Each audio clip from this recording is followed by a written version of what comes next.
In realms long forgotten, there are tales of the Forest Kingdom, a place of honour and chivalry, known to some as the Land of the Purple Dragon, but known to all as Cormyr. Hi, I'm Tilda, and I'm playing Hiram, a half-orc paladin. Hi, my name's Carl. I'm playing Catcher Donahue, human bard. Hi, I'm Julia, and I'm playing Badger, a forest gnome monk. Hi, my name is Anton, and I play Balthazar, a Warforged Cleric of Azuth. Hi, my name is Al, and I'm playing Slate, a changeling druid. Hi, I'm Matt, and I'm playing Zumbo, who is a halfling rogue/warlock. And my name is Dan. I shall be the Dungeon Master on this adventure.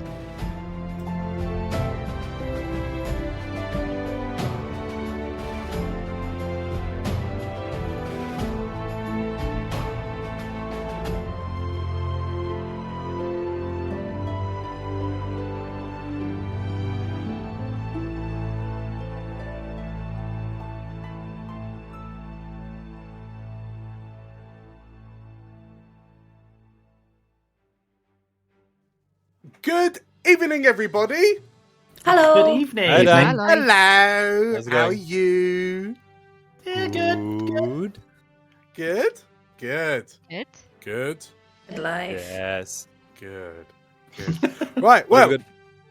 what have we got planned for tonight? We've got lots planned for tonight, and I'm just going to answer your question before you finish asking it. Correct. Yes, last session, the Warhounds tried to have a little sit down and rest and didn't overly manage it at any given moment. But I suppose we'll just keep this train running, shall we? So, who's ready for episode 24? Yeah. Me. Eh. Me! Can do. Oh. In which case... Attempted regicide.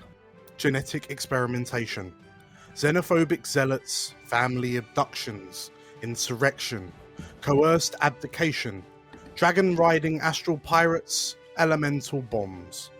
These are all outlandish events which the Warhounds have found themselves intimately entangled with during their time together. A tale to stop a war between nations, only to fall foul of a war between neighbours. With Renner's latest vision directing the Warhounds to the expanse that is the Dragonmere Sea, the weight of the world lays heavier on our adventurers' shoulders with each passing moment. The party are bound for Marsember, Cormyr's busiest port city, off the back of an accidental admission from an off-duty half-orc blue dragon called Reeve. If the Warhounds are bound for the famous Dragonmere Sea, they're going to need a famous ship. And if they need a famous ship, they're going to need a famous captain. Where are we going to find that, Dan? Like, who are we going to go? Like, where? I don't know. The DM Guys- shall provide. I think so. This is going to have to be a case of that. It's clearly Drool. So, we pick up with the Warhounds, having just descended from Tarkalon's tower, having just assigned a fresh new job contract from Viraxis. The Sulking Dragonborn put out a job advert for you at your behest for the grand total of 1 gold each. And the mission itself was to retrieve a sea-capable vessel from the port city of Marsember. And with the expectation that by having an official job posting, you would be able to use the World Serpent's in magical teleportation services for free. Yeah, we're doing this pro bono. Pro bono. As you kind of descend the towers, you can hear sobbing from the Dragonborn upstairs and the curious sounds of Tarkalon going. Oh no! As he pats the Dragonborn on the back. Oh no! But yes, as you kind of all make your preparations to go, because you know you're going to have a busy day in Cormyr's busiest port city, Badger, you hear, like, as you kind of get yourself ready and kind of start looking for one of the gnomes to take you to the exit, you hear a voice from behind you say, "Hello." Hello? And as you turn, you see behind you, Renna. Oh, hello, Renna. It looks like you're going on an adventure. That's right. Where are you going? We're going to the port city of Marsember. Have you ever heard of it? Oh, I think I have, but I don't think I've ever been. What are you going to be doing in Marsember? Well, don't tell anyone. Actually, you can tell everyone here. No one's going to care. We're stealing Zumbo's ship back. Oh, did someone steal it off him? Sort of, I suppose. The authorities got hold of it, and now we're going to get it back for him. Because we have business on the high seas. Oh, what are you doing on the high seas in a stolen boat? Well, you don't have to worry too much about that, but it is a little bit to do with some of your very helpful visions that have been steering us in the right direction for our quest. The moon elf kind of looks down to you, and you see her sort of like she's like crossing her legs a little bit, crossing her feet, sorry, a little bit sheepishly, and sort of like stubbing the ground with her toes, and like kind of looking everywhere but at you. And then she kind of like rubbing her up her arms. She kind of, Badger. Yes. I keep on having all these dreams and visions and things, but I've been wondering where it is exactly they come from. Right. And I mean, if you're going to that tower, maybe I could tag along. Perhaps there'll be things that I could learn while I'm there. Maybe I can find out what's causing this all. I appreciate why you're asking. You've been through so much, Renna, and it might be dangerous. Are you sure? I mean, I don't know if you know, but I'm actually a war wizard. Of course I know that, Renna, but you're also a war wizard who's been through the mill over the last few weeks. I just want to be upfront with you that it's probably not going to be a particularly safe mission. And if you're okay with that, then of course you should come. This concerns you as much as any of us. She nods, and you won't even know I'm there. I'm pretty sure we'll know you're there, Renna. Why? Are you going to be hiding the whole way? I mean, if there's anything dangerous, then maybe yes. Okay. Well, you can always hide behind Balthazar. He's quite large. I do like Balthazar. Yes. Well, good to have you with us. And the moon elf kind of looks at you, and there's this kind of nervous flicker across her face, and then she just breaks into this beaming smile at you. Thank you, she says, and she like drops to her knees and gives you a hug. Yeah, Badger hugs her back. And she, one moment, and she like runs off, she like, kind of scoots off to one of the stairways that kind of lead up to the second level, and she just grabs what appears to be a pre-packed backpack. And she kind of puts it on, walks back up to him. I'm ready. She played you. That's excellent preparation, Renna. Just the type of person that Zumbo will want on his crew. Yeah. Do I get to be crew? Of course. If you're on the boat, your crew, you must work for your keep. She nods. I promise I will. You cannot be the bosun.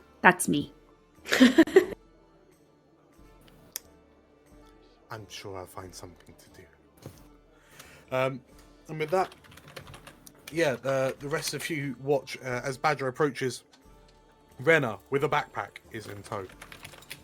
It's sort of like traveling clothes. And she looks to you and, hello, I'm part of the crew. Isn't that great?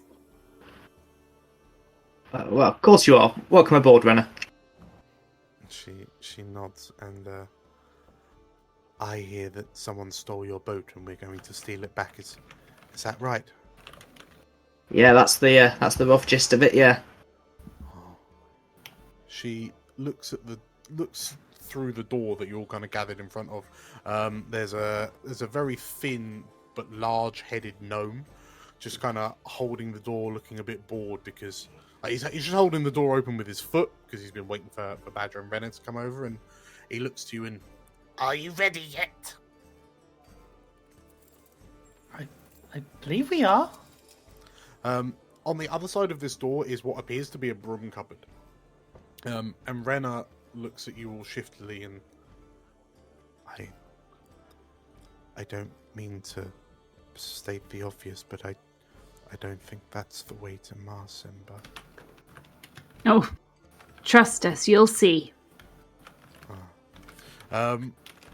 And yeah, the gnome just like no taps his foot. Come on, he says, and he kind of starts to try to usher you all through this door into what appears to be a broom cupboard.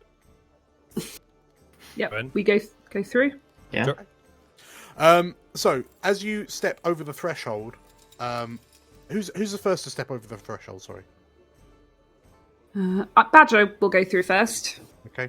Cool. Yeah. So Badger, you step through and you kind of wait for that kind of schlorpy feeling that you experience every time you've done it, like the other times you've done this. And then there's like a hint of confusion as you just step into the broom cupboard. But then before you get a chance to say anything, the next person kind of walks in and pushes you a bit further in, the third person, the fourth person, until eventually all 7 of you, including the dog, plus, well, all 8 of you, including Emily and Drool, just kind of walk into, there's noises from you all as you all, kind of cram into this broom cupboard, and the gnome, enjoy your trip! And he closes the door behind you.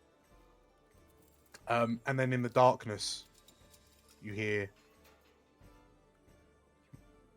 this definitely isn't the way to Marsember.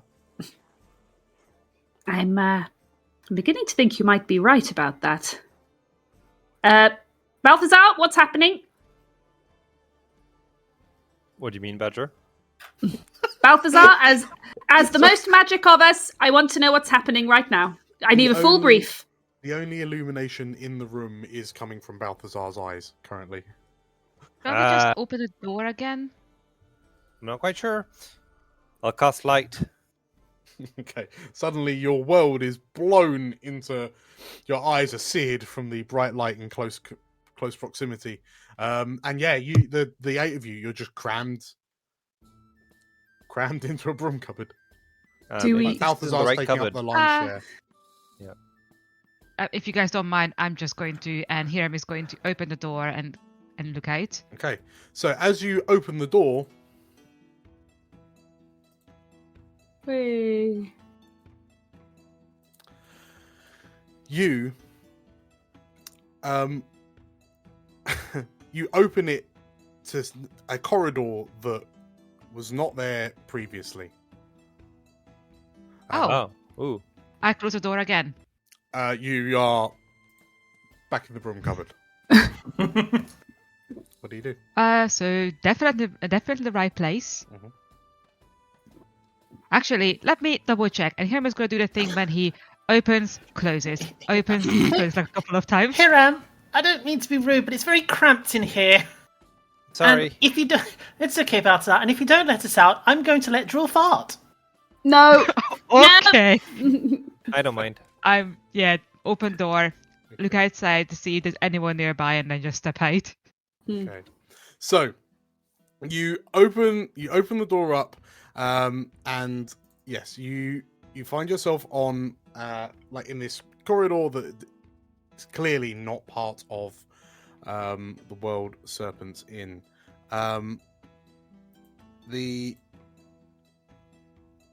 Looking, you can hear, you can see through. For a start, there are windows at the end of there's a window at the end of the corridor, which again the World Serpent's Inn does not have. And through the window, you can see like a misty sky, and the telltale sound of as some seagulls fly overhead. And Zumbo, that noise. Guard your chips. Yeah, that noise is all you need to realise that you are in Marsember.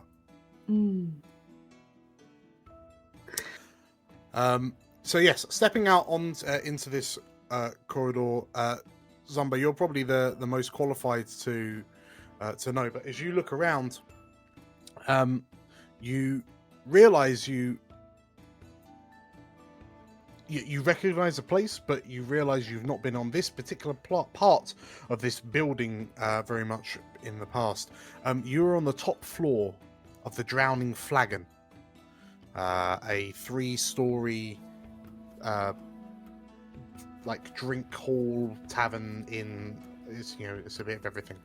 And as you lead the party to one end of the corridor and peer down, you can see the floors underneath you.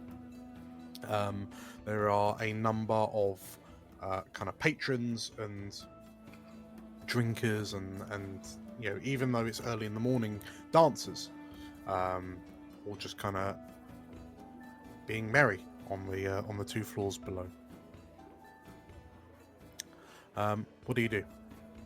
Well, do we reckon this is a good enough? Dan, would this be a good? So I know this establishment, do I? Yes, absolutely. So you know that the Drowning Flagon was used as a meeting place for gambling, for local organisations. It's expensive to stay in, which is why you've not been up on this 3rd floor very often. It's got enough prestige that it's actually the only kind of drinking establishment on its own on this little island that it's on, and is actually comprised of a number of buildings, for the kitchens, the stables, like a bigger kind of central dance festival hall, if you will. But yeah, this is one of your favoured haunts. Okay, so I think that this would be a good place for us to hang out and make a plan rather than moving somewhere a bit seedier and less popular, I suppose. Yeah, absolutely. Yes, and so as you make your way down to the 1st floor, the ground floor, you can see that there are there's quite a myriad of patrons in this place. A lot of them wearing kind of more foreign and exotic wares, which Zumbo, your pickpocketing eye immediately tags them out as kind of merchants from faraway lands that have kind of sailed in on boats to sell their wares. You see one table as you kind of wander past it. There's a couple of there's a trio of merchants, and one of them is finely scrutinizing this kind of fine red powder that's on a small silver platter, and you take one look at it and realize that's a spice that Marsember makes its name for in terms of trading. And you watch as this merchant kind of dips his little finger in and just a small taste. Oh, it's quite bitter this year, isn't it? He says as you walk past. And as you kind of look around, there is this area is small enough that there's only the one bar. Behind it is a jovial looking old woman, who kind of leans heavily on one foot, but peers at you curiously as you emerge from the upstairs, with her one uncovered eye, the other obscured by an eye patch. And she looks at you all and, "Can I help you lot?" Yes, we'll be looking for food, drinks, and accommodation. Thank you. Marvelous. Pull up a seat, and I have the kids start sorting you out. She says, and sure enough, you find a round, an old round table.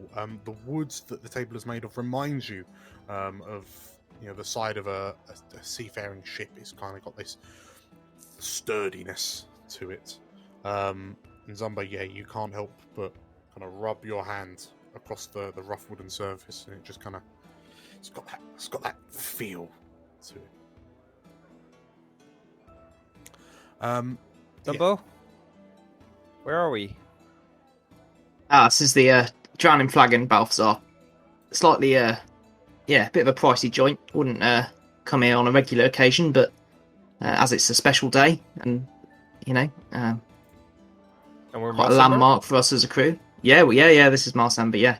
Okay. Yeah, you can tell by the mist and the smell of the sea. Don't think I've ever been here. As Zumbo says that, it's something that you've kind of noticed, but it's really punctuated when you see the door to the Drowning Flagon open, kind of letting in the air from outside. And when Zumbo proudly says, "Smell of the sea," for the rest of you, what you smell is rotting fish and sewage. And Yep, smells like home. Takes it a big huff. I imagine coming from Sazale's poor district, it's not that an uncommon smell for Catcher as well by the docks. Oh, no, it is. Okay. Oh, it's worse. Yes, this is... so for real-world analogies, this is a bit like Venice, where it looks beautiful, but it's stanky. So, sure enough, these the innkeepers' kids, like these young adults, kind of come over. They take your orders, for food and drink and whatnot, and you notice one of the girls, kind of like one of the older girls, looking at you, Zumbo, and there's a kind of a slight twinkle of recognition in her eye. Not that you remember her though. Just how it goes. And and yes, before long, your food and drink arrives. Zumbo, you feel that it's kind of loud and busy enough around you that any discussions that you have around the table probably aren't going to be overheard. So you're relatively safe. He'll lean in a bit, sort of then. All right, gang. Now that we're settled, I reckon there's, the way I see it, there's sort of 3 stages to this plan, right? Okay. So first one, we need to find the apple, check she's okay and actually ready to set sail, because we don't want to get out into the Dragonmere and then realise there's a hole in the bottom.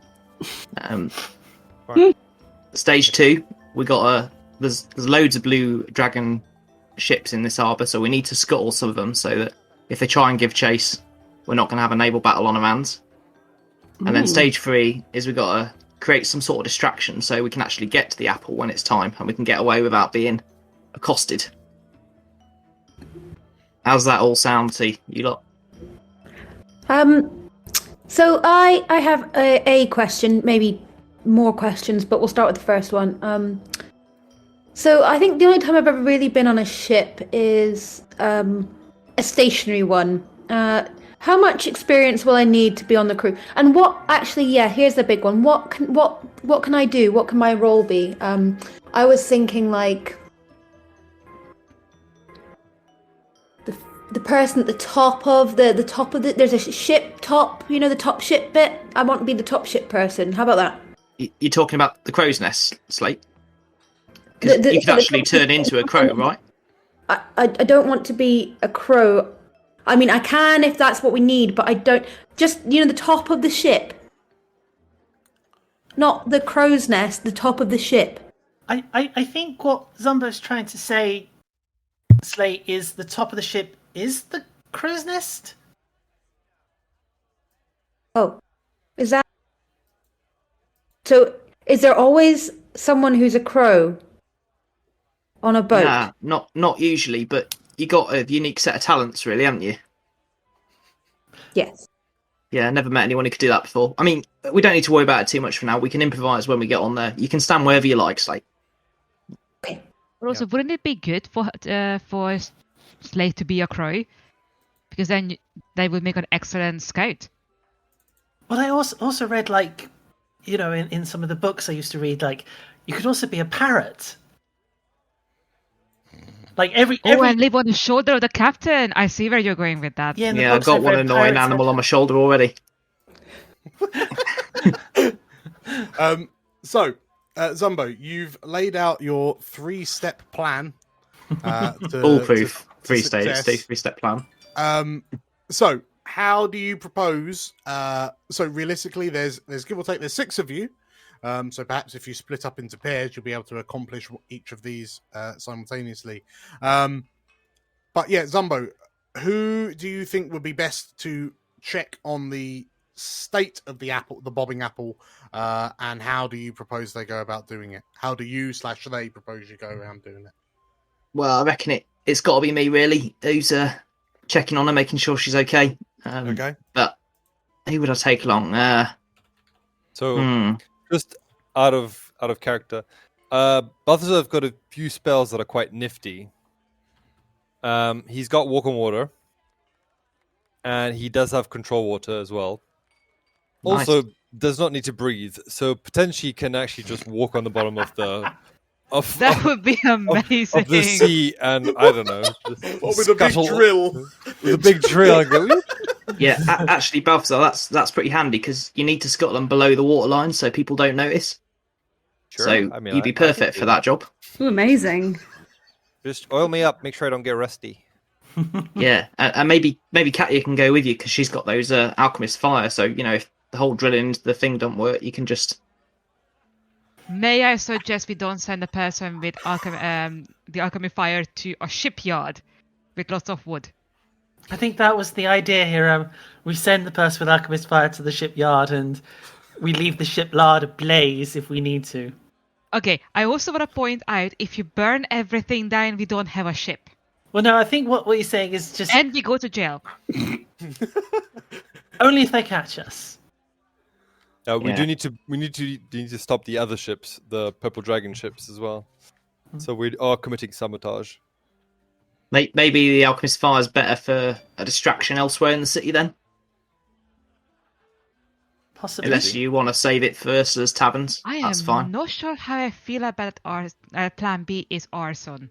Oh no, that's plan A, Hiram. That's first. You want a plan B? You got to come up with one. one.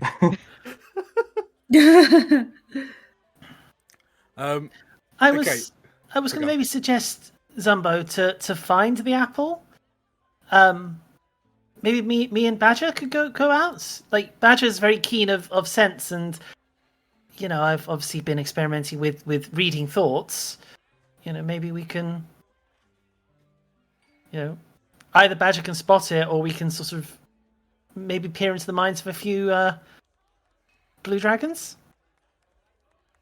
Yeah, I guess I could describe what it looks like, right? Yes. Okay. If you're okay with that, Badger, I didn't want to sort of. Oh, nominate you no. for something. That sounds like a great idea. Okay, so Catcher and Badger are going to find the bobbing apple. Find out about the bobbing apple, I should say. So currently Balthazar is scuttling the blue dragon ships by drilling a hole in them. Who is accompanying Balthazar, if nothing else, to help him out of the sea. Are you being sort of slightly sort of hinting there, Anton / Balthazar?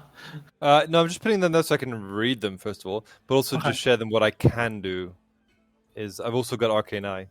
So, I love how clairvoyance basically turns you into a submarine. I think I pretty much am going to be a submarine with like an Arcane Eye at the top going. Doot, doot, That's doot. beautiful. So, So, Hiram, which criminal activity do you feel most comfortable with? Do we need any kind of distraction? Yeah. Because I'm thinking if Slade can turn into someone of a noble heritage, we can pretend that we are trying to buy a ship. Is this What- possible? Or not, maybe not bias ship, but something a bit more military. I We mean, can buying pretend a that the ship- Warhounds are teaming, or the Silver Swords are teaming up with the. I don't know if it's someone, and we are here to survey some of the ships. While Oh, Balthazar so- scuttles them. You'll all be very pleased with me, gang. Last night I spent a lot of time preparing, and today I will be able to control winds. Ooh, Okay. very good. That could speed us right out of the port. Vroom! That's Okay. Oh, in that case, I'm not sure. ships make, right? Yeah, I'm pretty sure that's how it works. So arguably, we've got Katya and Badger finding the bobbing apple, Balthazar and Zumbo scuttling the enemy ships, Sure. and yes. Slate love it. and Hiram causing a distraction. Yes. Well, I'm not going to lie. I'm very, very aware when I say Hiram and Slate. Slate is going to cause a distraction. I'm just there for damage control. Right. Okay. like it. I mean, you've also got Emily. She's causing a Oh distraction. my god, I will. Don't. Maybe Oh, we should yes. strap the Yeah. Alchemist Fire to the end of one of her arrows, and she could fire it at the fleet. Okay, so with those plans in mind, Zumbo, for those three pairings, where would you suggest each of those three pairs go to accomplish their task? As you have this intimate knowledge of Marsember. Yeah. Well, I guess I'd have a sense of where the most of the Blue Dragon vessels will be, or the heaviest, or maybe the closest docks to where we'd be escaping, if that makes sense. So the ones most likely to catch us if we make a run for it. So and if I transition us to this map, there we go. So from where you are in the Drowning Flagon, all of there aren't that many Blue Dragon ships in Marsember. A lot of the navy is stationed in Suzail, but the naval dry dock, which is just to the north of you, is where like Blue Dragons are trained, and where any Blue Dragon stuff is kept where it is. The one problem with the naval dry dock is it is right next door to Starwater Keep, which is the Purple Dragon garrison for the 6th Regiment. Oversword True Silver is the Oversword of the 6th Regiment. So whilst the Purple Dragons will usually kind of keep themselves to themselves, same as like the Army and the Navy don't tend to get involved with one another all that much. The dry dock is where the ships will be in general. That said, that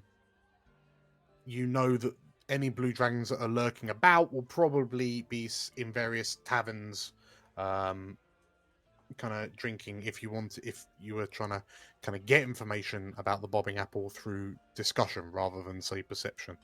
The Drowned Sailors Club is a particularly rowdy haunt for Blue Dragons that you've visited in your day. In terms of distraction, I mean, you can pretty much do that anywhere. Potentially, maybe not too close to Star Wars. Yeah, I was thinking as far away as possible, really, isn't it? So that they have to go a long way away from where we'd be escaping from. Yeah. It's also the idea that you'll be prepping yourself during the day and then presumably running the actual heist in the evening or at night time. Yeah. So does it make sense for Badger and Katya to go to the Drowned Sailors Club then to try and find out where the apple might be? And then the scuttling team to head to the dry dock, and the distraction folks to set up maybe a couple of things that could go off? Maybe we should go and ask around if there's anything going on in the evening. Because maybe we can do like a punch up somewhere, get some attention like near the masked merfolk. Also, just as who's on the scuttling team again? Apart from Balthazar, obviously he can do that without any breathing. Balthazar and Zumbo currently. Zumbo's not going to go in the water, is he? And Betty. And Betsy. I'm just Yeah, thinking. you we've can got always that just chuck cloak- Betty in. We've got that cloak of the manta ray. I don't know if that's still like. We didn't ever get rid of that, did we? What does You that do? do. We do have that, yes. Kind of a handy thing to have around. Mm-hmm. But I What is- doubt that. It gives you water breathing. Does it? Mm. Who has that item? No, Uh, it's it- in our. No No one one has ever currently. chose it because everyone was like, "We're never gonna need this," Ah. but we kept it. Yeah, give it to Zumbo. 100%. Yeah. Well, Sounds like if some breathe. won't go in the water, it's useless to No, it. we'll get to that. Yeah. Here you go, Captain Zumbo. Here's a cloak that lets you swim underwater. Yeah. Yeah, You will I think- get a lot of use out I of think it. Slate would be like run and go, "Oh, I got the best idea here." I've kept this because I like the way it looked for a while, and I haven't really used it because, well, it just wasn't fitting with the color and everything. Because obviously Ameline's like a big fan of red, and this is more kind of a bluey grey, just not really, Slate colors. But got this. You're gonna love it, Zumbo. This is gonna change your life. And then pulls out the cloak of the manta ray. Is it just like massively too long? It must be too For a long. 3 foot tall person. It's surprisingly wide, actually, for a 3 foot. Okay, I'm so gonna go- as Zumbo is forcefully equipped with a cloak of the manta ray, are we happy to send Katya and Badger off to the Drowned Sailors Club? Yeah. Mhm. Then, Okay. just as a precision, we are not using D&D rules for this episode. We are not. No, we'll come to that. Katya and Badger make their way to the Drowned Sailors Club in the hopes that they can learn some stuff.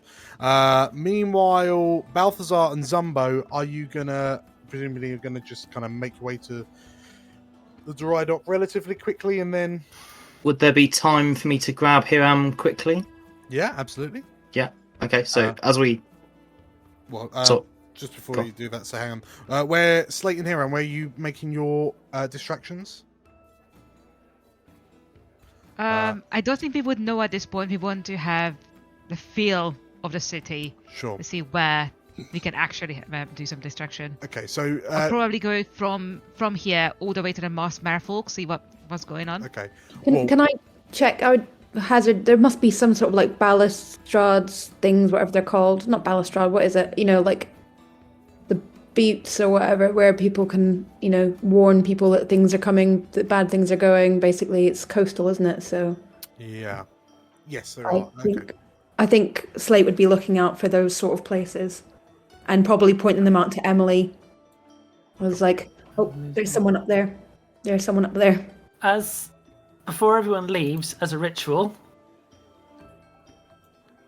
Katya binds us all with a telepathic bond. Okay.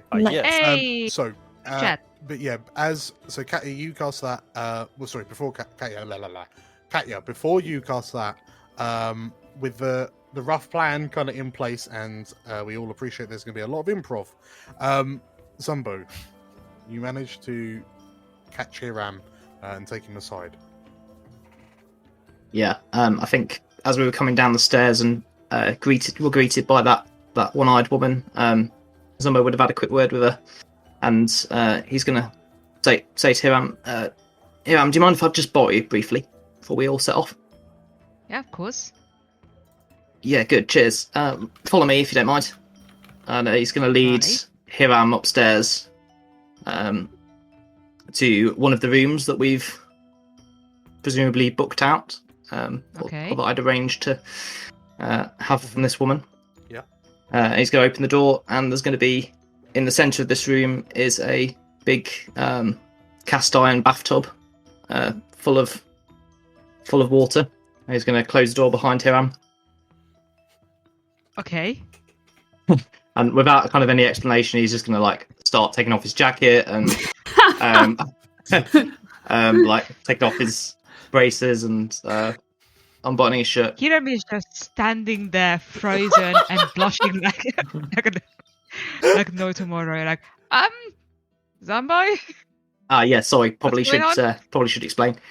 Right, yeah, well, we're at the sea now. We're getting the ship back, hopefully, and well, you know what my situation is. I can't be freezing when I step out onto the boat, onto the water. So Right. I need your help okay. to get over this nonsense here. You're the only one I trust to do it. So, I mean, it's hard for me to ask this. I'm going to need you to dunk me. Brilliant. Are you sure this is the best approach? I mean, we can talk about it a bit before anything that drastic. No talking. I need you to hold me under. I'm going to scream. There's going to be lots of bubbles. Don't let me up until I stop screaming. Okay, I am going to put it out there. I am not comfortable with the screaming part.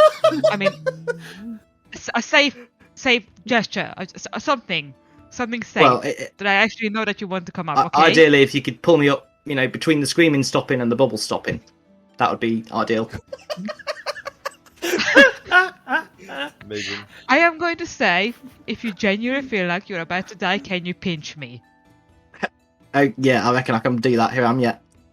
Okay, that makes it feel somewhat better. You might want to take your fancy armor off, just you don't want to get it all splashed and rusted. No, that's fine. I do that, and I also gotta go through my my bag quickly to see if I have a diamond on me, just in case I need to cast a Vivify, which I have prepared. Yeah. Hang on a minute, and he's just going to go outside and put the "Do Not Disturb" sign on the door. What are they doing up there? I have no idea. Like, he seemed really serious, so maybe he's just, asking him some advice for something. Are you wearing the manta ray cloak for the dunk? No, he's probably not thought to put it on yet. You're going raw. Okay, cool. Yeah. Right. Okay, so how do you just gently get into this bathtub and sit cross-legged? Sort of No, Hiram's you're gonna have to put me in it. Yeah. Also, what's going to happen is Hiram's going to look you in there and say, "Okay, so just want you to, just so you know what's going to happen, I'm going to pick you up and just push you under the water on the count of 3. Okay? All right. Okay. 1, and then I dunk him. Nice. Okay, so Zumbo, as you the sound, you hear the sound of water rushing past and through your ears, and then the world just kind of goes quiet, apart from your and Hiram's face is horribly distorted by all the bubbles escaping your mouth and nostrils. So as you I am not going to lie. I think the first try, Hiram is going to chicken out. It's like, no, I can't. I'm sorry. No. Zumbo, you emerge from the water, spluttering. Yeah, don't be again. It didn't do it. Okay, before I do, can I just take your promise that after this, you and we are going to have a conversation about this, okay? There is something here that we probably should address, right? Yeah, all right, here I am. So, okay, I'll hold you to that. As you dunk Zumbo again, Zumbo, I need a Constitution ability check, please.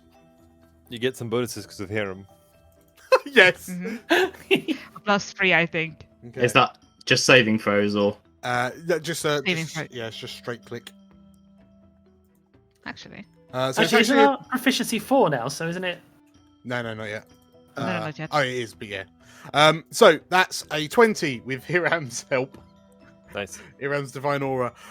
So you manage to you stay under the water for quite some time, and after the panic begins to ebb and fade, Zumbo, you feel like a sense of calm begins to wash over you. And the waters separating you and Hiram just kind of start to calm down a bit, and you can kind of see his face, just kind of the moving face in the ripples, just kind of getting more and more kind of stable. And then you watch as an orange tentacle slips over the side of the tub, and Betty pulls herself up to look at you in the tub. And then you watch as Betty, one of Betty's eyes turns to look at Hiram, and then 2 tentacles wrap round Hiram's arm, and Hiram, you feel your arm go stiff and paralyze. Forgot about Betty, didn't we? This keeps happening to Hiram with like Slay. Can I? Hiram, Can I talk to Betty while this is happening? This so this octopus is just looking at you, her eyes bulging, and there's almost this look of glee in her face, in her little octopusy face. As you go to, you feel Zumbo start to like pinch you, but your arm refuses to move. And you realise that Betty has paralysed your arm from the shoulder down. Zumbo would just be if kind he's of paralysed, starting that to means just slap. I can't actually hold him down anymore. Can I? I think No, he's locked your arm. Your hand's locked in place. Just Both of them? no, just the one. But you. Not a problem. I just use my other hand to move my arm. Okay, cool. It's fine. And Zumbo, you watch. You are wrenched from the bathtub. You see Betty kind of swinging off Hiram's arm, and as you come back up, there's that kind of moment as the water's dribbling down your face from your hair and kind of going into your eyes and up your, like the bath bubbles are going up your nose. Okay, I think that'll do it. Should we go rejoin the others? Maybe take a minute. Just sit for a second. Yeah, I wish I'd Also, taken my boots off before I did that. Yeah. Also, I need feeling in my arm to come back. Betty, Sorry about her. Betty seemingly kind of sadly lets go of your arm, and you feel the sensation start to creep back from your shoulder down.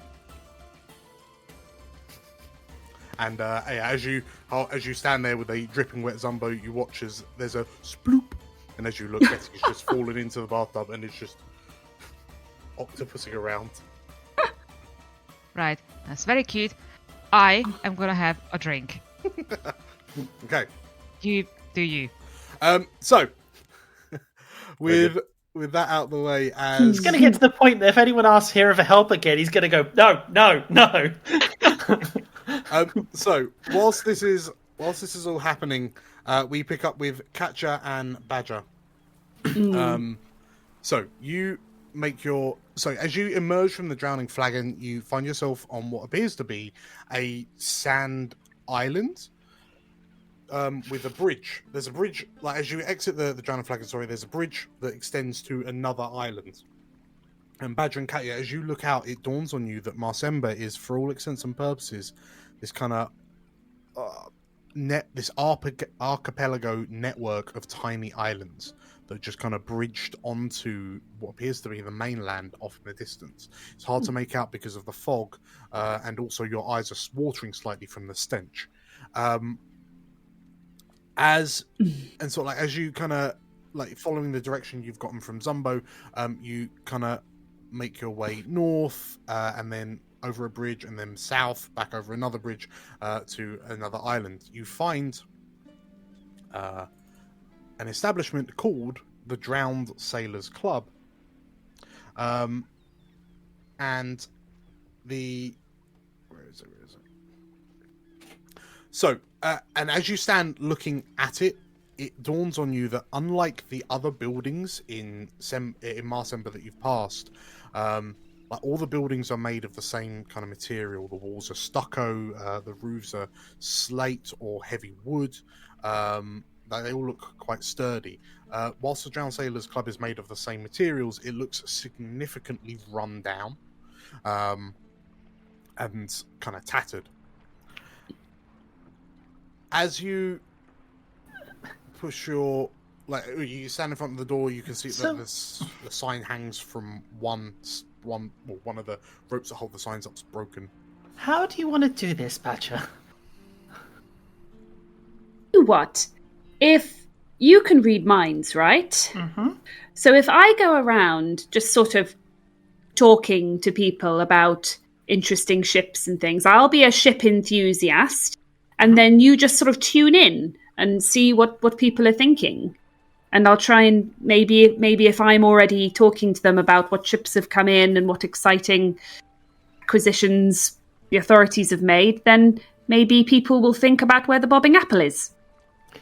maybe we might need to be a bit more direct with our because without having to push too deeply, I can only pick up sort of surface level. So okay. Maybe try to sort of I mean, maybe this might be dangerous. Maybe say you're a member of Zumbo's crew trying to find him. No. Do I look like a halfling? Could I pass myself off as a halfling? Do you Not think? as a halfling. I mean, you are very gnomish, but you might be able to. I mean, I'll be honest. If these people are drunk enough, they're probably not going to know their halflings from their gnomes to their kobolds. True. Okay. Kobolds? Really? Puff your cheeks out. That's what you got. Yeah. I mean, and then I do have a secondary plan, which may be slightly more risky. I've been working on a song for Zumbo about the bobbing apple, so if we can't get anything from Reading Minds, maybe I'll just go upstage and sing it, and I might need you to play the protection if it all goes wrong. I prefer this plan. Let's just do this one. Are you sure? Okay. Go on. Okie dokie. And Katya at that point pushes the doors open. Imagine one of them falls off. She does. Like, So, well, you push the door as you go to kind of push the doors open. One of them catches on a floor tile, about halfway, and like it's a bit jarring. You kind of have to really kind of heft it, and there's as a wooden door scrapes across the floor. And what you find in front of you is the most miserable looking, smoke stained drinking hole you've like this. There were some grimy places in Suzale. They have nothing on this place. It's morning. It is relatively early morning, but the vast majority of the patrons in here are just kind of, their shoulders are hunched, their heads are hovering ever so slightly above the bar, like as they hold a drink. This is like premium 9 a.m. Weatherspoons. And I think what Katya will do then is immediately jump on a chair, jump on a table, kicking everything off the table and strumming a note as loud as she can. Badger's gonna go, amazing! A real bard is here to play us a real song! Okay, so the people in the room turn and kind of look up at you. A lot of them are like, if I were to say they look like sailors in the D&D world, that's what the vast majority of the people that turn to look at you are. And they kind of peer at you, and a lot of them just kind of look back disinterested. You notice there is one individual that kind of keeps his eye on you, and you hear him shout out. It appears to be a halfling sat at the far end in what seems to be almost like a reserve area. There's a beautiful bushy kind of handlebar kind of moustache type facial arrangement going on, thick bushy eyebrows. There's what appears to be a pork pie hat propped up on something on the table, and you hear this individual shout, "Well, play us a song, little lady." I will play you the greatest song of all, gentlemen, about the greatest sailor on the sea. Far greater than all of you, I can wager. The halfling lifts a finger up and a drink for the two ladies, and why don't you just perform it to me directly? Think of it as a private serenade. Oh, wow. These louts wouldn't know a good song if it came up and fucked him in the arse. Boy. I would much rather play with an audience. I do not do private sessions, good sir. You hear a hiccup and a crash as one of the patrons slips from his bar stool and collapses to the floor. I think if you just play it, it'll be like it's a private session. Exactly. Or it will wake them up for want another round, one imagines. music as a way of making people want to drink a little bit more. It does, especially if its song is good. Riles them up somewhat, or maybe to grab something to throw. But the halfling shrugs and kind of leans back in his seat, puts his dirty boots up on his table, and gestures to you. Well, it's time to piss off some people. And she starts playing the song she's been writing for Zumbo about the bobbing apple, which I called...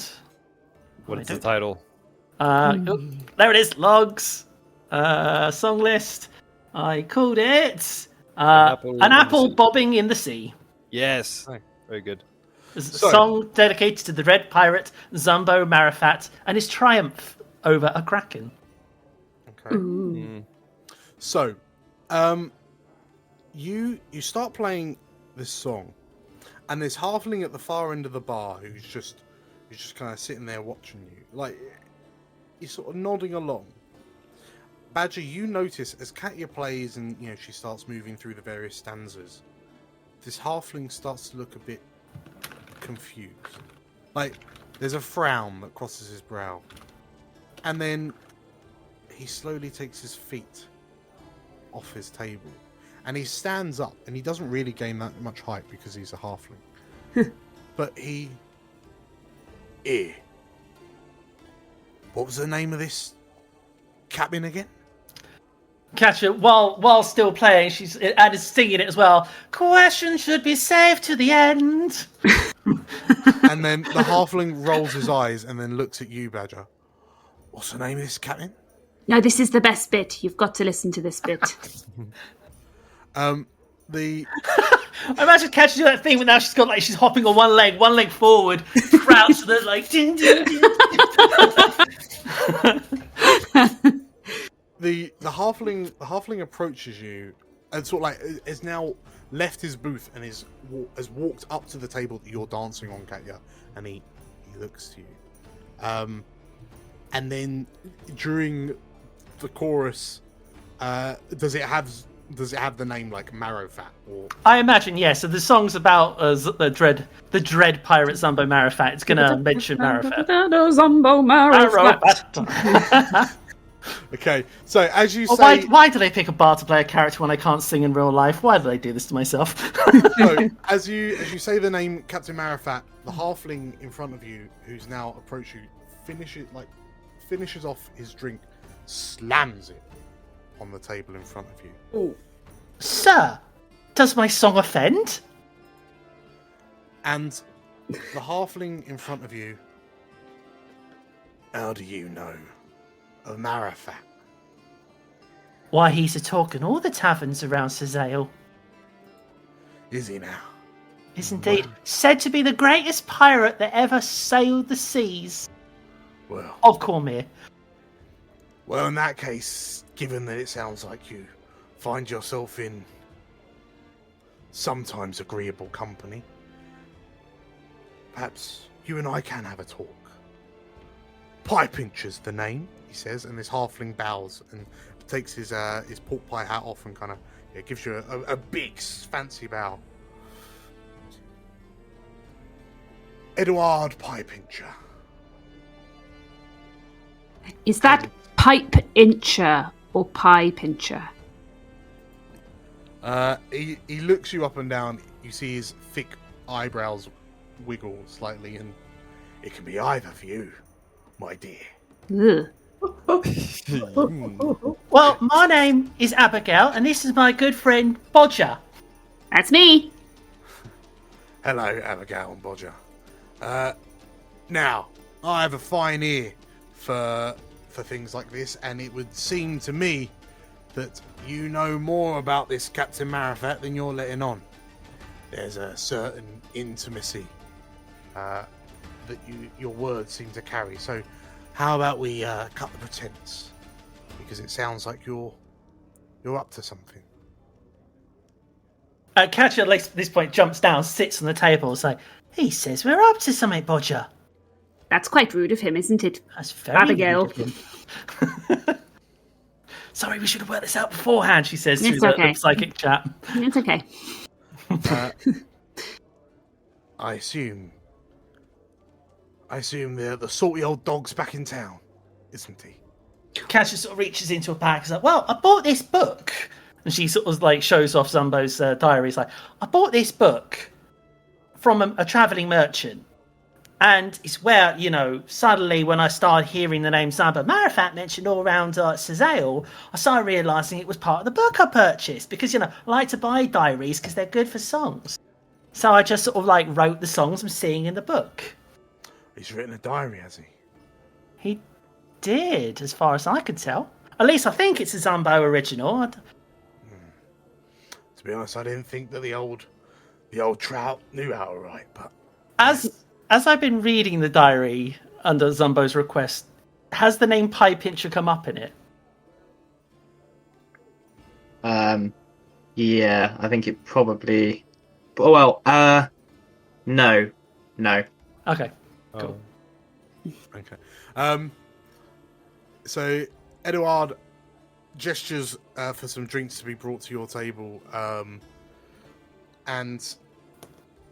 Well, if you've got nothing to do with Mr. Marifat, what are two lovely ladies like you doing in a fine establishment like this? Well, you see, I've got a bit of a gap in my song, as you could probably tell, and that was how to describe the bobbing apple. Now, I heard from a little birdie somewhere that the ship may be around here, and you see, I really want to lay my own eyes on it, because nothing better at writing a story than being able to see something. Ain't that right, Bodger? That's right. We want to see the boat. I'd love to see the boat. Pie Pincher nods and kind of looks over his shoulder and, "Hear that, boys? I want to see the boat." And you notice that from around the drunken, sleeping patrons, a number of halflings start emerging. And I can only describe it as like a 3.5 foot tall version of Peaky Blinders. As what look like, organised crime halflings just kind of emerge from various shadows and begin to loiter around. How many? There's about 8 of them. Ooh, we can take them. It's okay. And he looks to you and she was a fine vessel. The bobbing apple, he did a bang up job targeting that one to our Finch. I'll have you know, but yes, perhaps it is possible to see the see apple, but maybe I do know who it is. Maybe I don't. It's all at this time of the morning. Everything can be a bit hazy, can't it? But you two seem to be like well-connected individuals, so why don't we come to some sort of negotiation? Why don't you start negotiating with your fine colleagues around? Okay. So, Badger and Katya, Pie Pincher seems to want to negotiate with you. Between the two of you, tell me how you, what skill you would like to use to negotiate. So, off the back of this is the trial system that we're using today. Whatever skill you use can lead to a success. If you beat the DC as normal, if you get roll 10 or more on your check, you pass, and some things may go a bit awry. If you roll less than 10, then something goes wrong. So, what are you bringing to the table? I was gonna suggest that Katya actually start reading his thoughts while we're doing this negotiation to give us an edge, because he'll probably start thinking about where the bobbing apple is, given this is what we're negotiating. I imagine as soon as the negotiation started, that was going to be my plan as well to trigger. Psionically cast it so it's subtle and he doesn't notice. Yeah, just at surface level skim. Yes, which, I mean, we could argue that gives advantage to the check, maybe, or possibly, or whatever you think. Well, if Katya's doing that, Badger, you. I'm just going to be talking at him. I'm going to be negotiating and talking at him to kind of make him imagine where the ship is. Basically, so you're talking, are you? Yeah, I guess so. Well, I'm not going to be dancing at him or flipping at him, am I? Okay. Well, I'm That's going to that's what I'm very good at. But if I can strengthen you with a bardic inspiration, oh, thank you. that will start things off on the right foot. Okay, so Badger, are you going to be truthful in your short talks with him, or are you going to attempt? It makes not a hair of difference. They are both +0. Okie dokie. So just a Badger, normal roll. Roll me a persuasion check. A regular persuasion check. It's a 16. Okay. +3. And then with +3, so 19. Uh-huh. Okay, so as you talk to Piepincher, he seems to be almost kind of like leading. He's kind of talking to you. He's agreeing with you. He appears to be leading on the conversation to the point where it's clear he's trying to find out where Zumbo is. But as you kind of subtly navigate through that little minefield and kind of keep on bringing up the bobbing apple, Katya, you get these kind of the feelings that you get from him are that it's almost like the mental equivalent of a smirk, like oh, he's not gonna like this kind of thing. And that's all you can get from a surface level. You do also know, he pictures for a second this ship that, from what you gather, would probably be in a dry dock. It appears to be out of the water, propped up, like on a stand, in effect, on dry land. Oh no. Okay. But yeah, there's this kind of overbearing, like, oh, I know something you don't, in his mind, as he's just kind of, oh yeah, as Badger keeps him talking. Okay. And Catcher at this point in the chat room is like, I've seen something. I think I might have something. He thought of a ship on stilts in the dry dock. Yeah. Who's he, Katya? Someone called Piepincher? Oh, what was the first name again? Sorry, it was Edward. Edward Piepincher. I presume I'm pronouncing that right, Matt? Yeah, that's right. Edward Piepincher. He seems to be really interested in you. Oh, yeah, Fat Ted. Yeah, he would be. Don't hang around longer than you need to. Saw him kill a man with a turkey leg once. Would you like me to make his life difficult? As long as you don't let him know where I am, that'd be much appreciated. I can do just that, and I could leave him with more trouble on his plate than he knows what to do with. Well, yeah, just don't mess with him, Katya. He's a scary dude. Oh, don't worry. I won't mess with him. I'll make sure that everyone else messes with him. Actually, sorry, beg my pardon. So, off the back of a success, Edward does what you ask if you first promise what they ask of you. So he's asked you, Badger, like, it feels like he will outright tell you what he's sniggering at in exchange for finding out where Zumbo is. So you can decide to pull your foot off the gas and leave with what you know, or you can seal the deal, but you'll also give up Zumbo. I think I'm not giving up Zumbo, especially if Katya, especially if I've heard what's going on in the group chat. I'm gonna be a bit like, fair enough, but nice to do business with you, but not today, thank you. Okay, cool. In which case, yeah, Katya, are you doing anything to Mr. Piepincher? Or Fat Ted, as Zumbo just referred to him as? I'm just quickly checking what I can do with this, but I imagine at this point, as she sees what she needs, she stands up, looks at the other halflings, and I think I might cast Charm Person at 5th level. Ooh. Upon the other halflings that are in the room. It's like, I'm sorry, Mr. Piepincher, what did you say? We're ladies after all. That is no way to speak to a lady. Gentlemen, don't you agree? God. Uh-oh.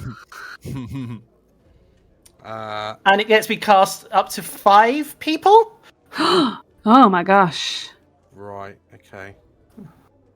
So if you're doing that, then... And what is it? What is your intention? She's basically going to get the rest of the crew to basically just cause some trouble for Mr. Piepinch and maybe start a brawl with him. Like, he can have 5 of his own people decking him. Just enough time for us to escape, because I know each time they get hurt, they get to redo the check. So basically just starting a bar fight for us to slip out and disappear. Okay. So as you're just kind of using it as an opportunity to escape, I won't ask you to choose violence.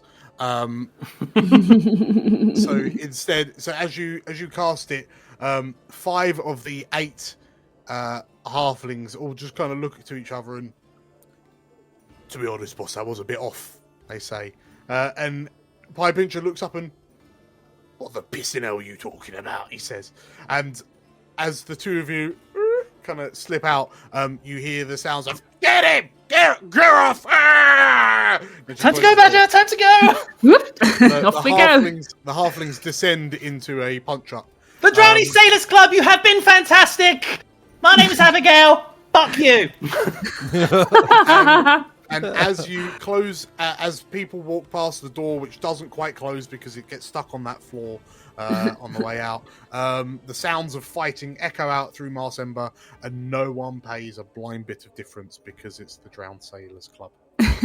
For them, this is just Tuesday. So, Great. you two have discovered this. Next up, let's go to Zumbo and Balthazar. Right. So we are yes running a submarine operation. Okay. Let's be real. So just for reference, as you two kind of cross over the bridges onto what is effectively the mainland, like hard land, because the islands are just kind of sand and quarry rock just dumped in the sea. You notice that the buildings in this area are significantly more upmarket. You see a lot more kind of noble attire, and it appears to be that the rich people live on land and the poor people live in the waters. As you go more, like as you get closer to mainland, the stench from the canals gets stronger and stronger, as you realise that the waters are just outright used as their open sewage system. But you also see a number of skiffs and gondolas kind of sailing around a bit like, say, Venice.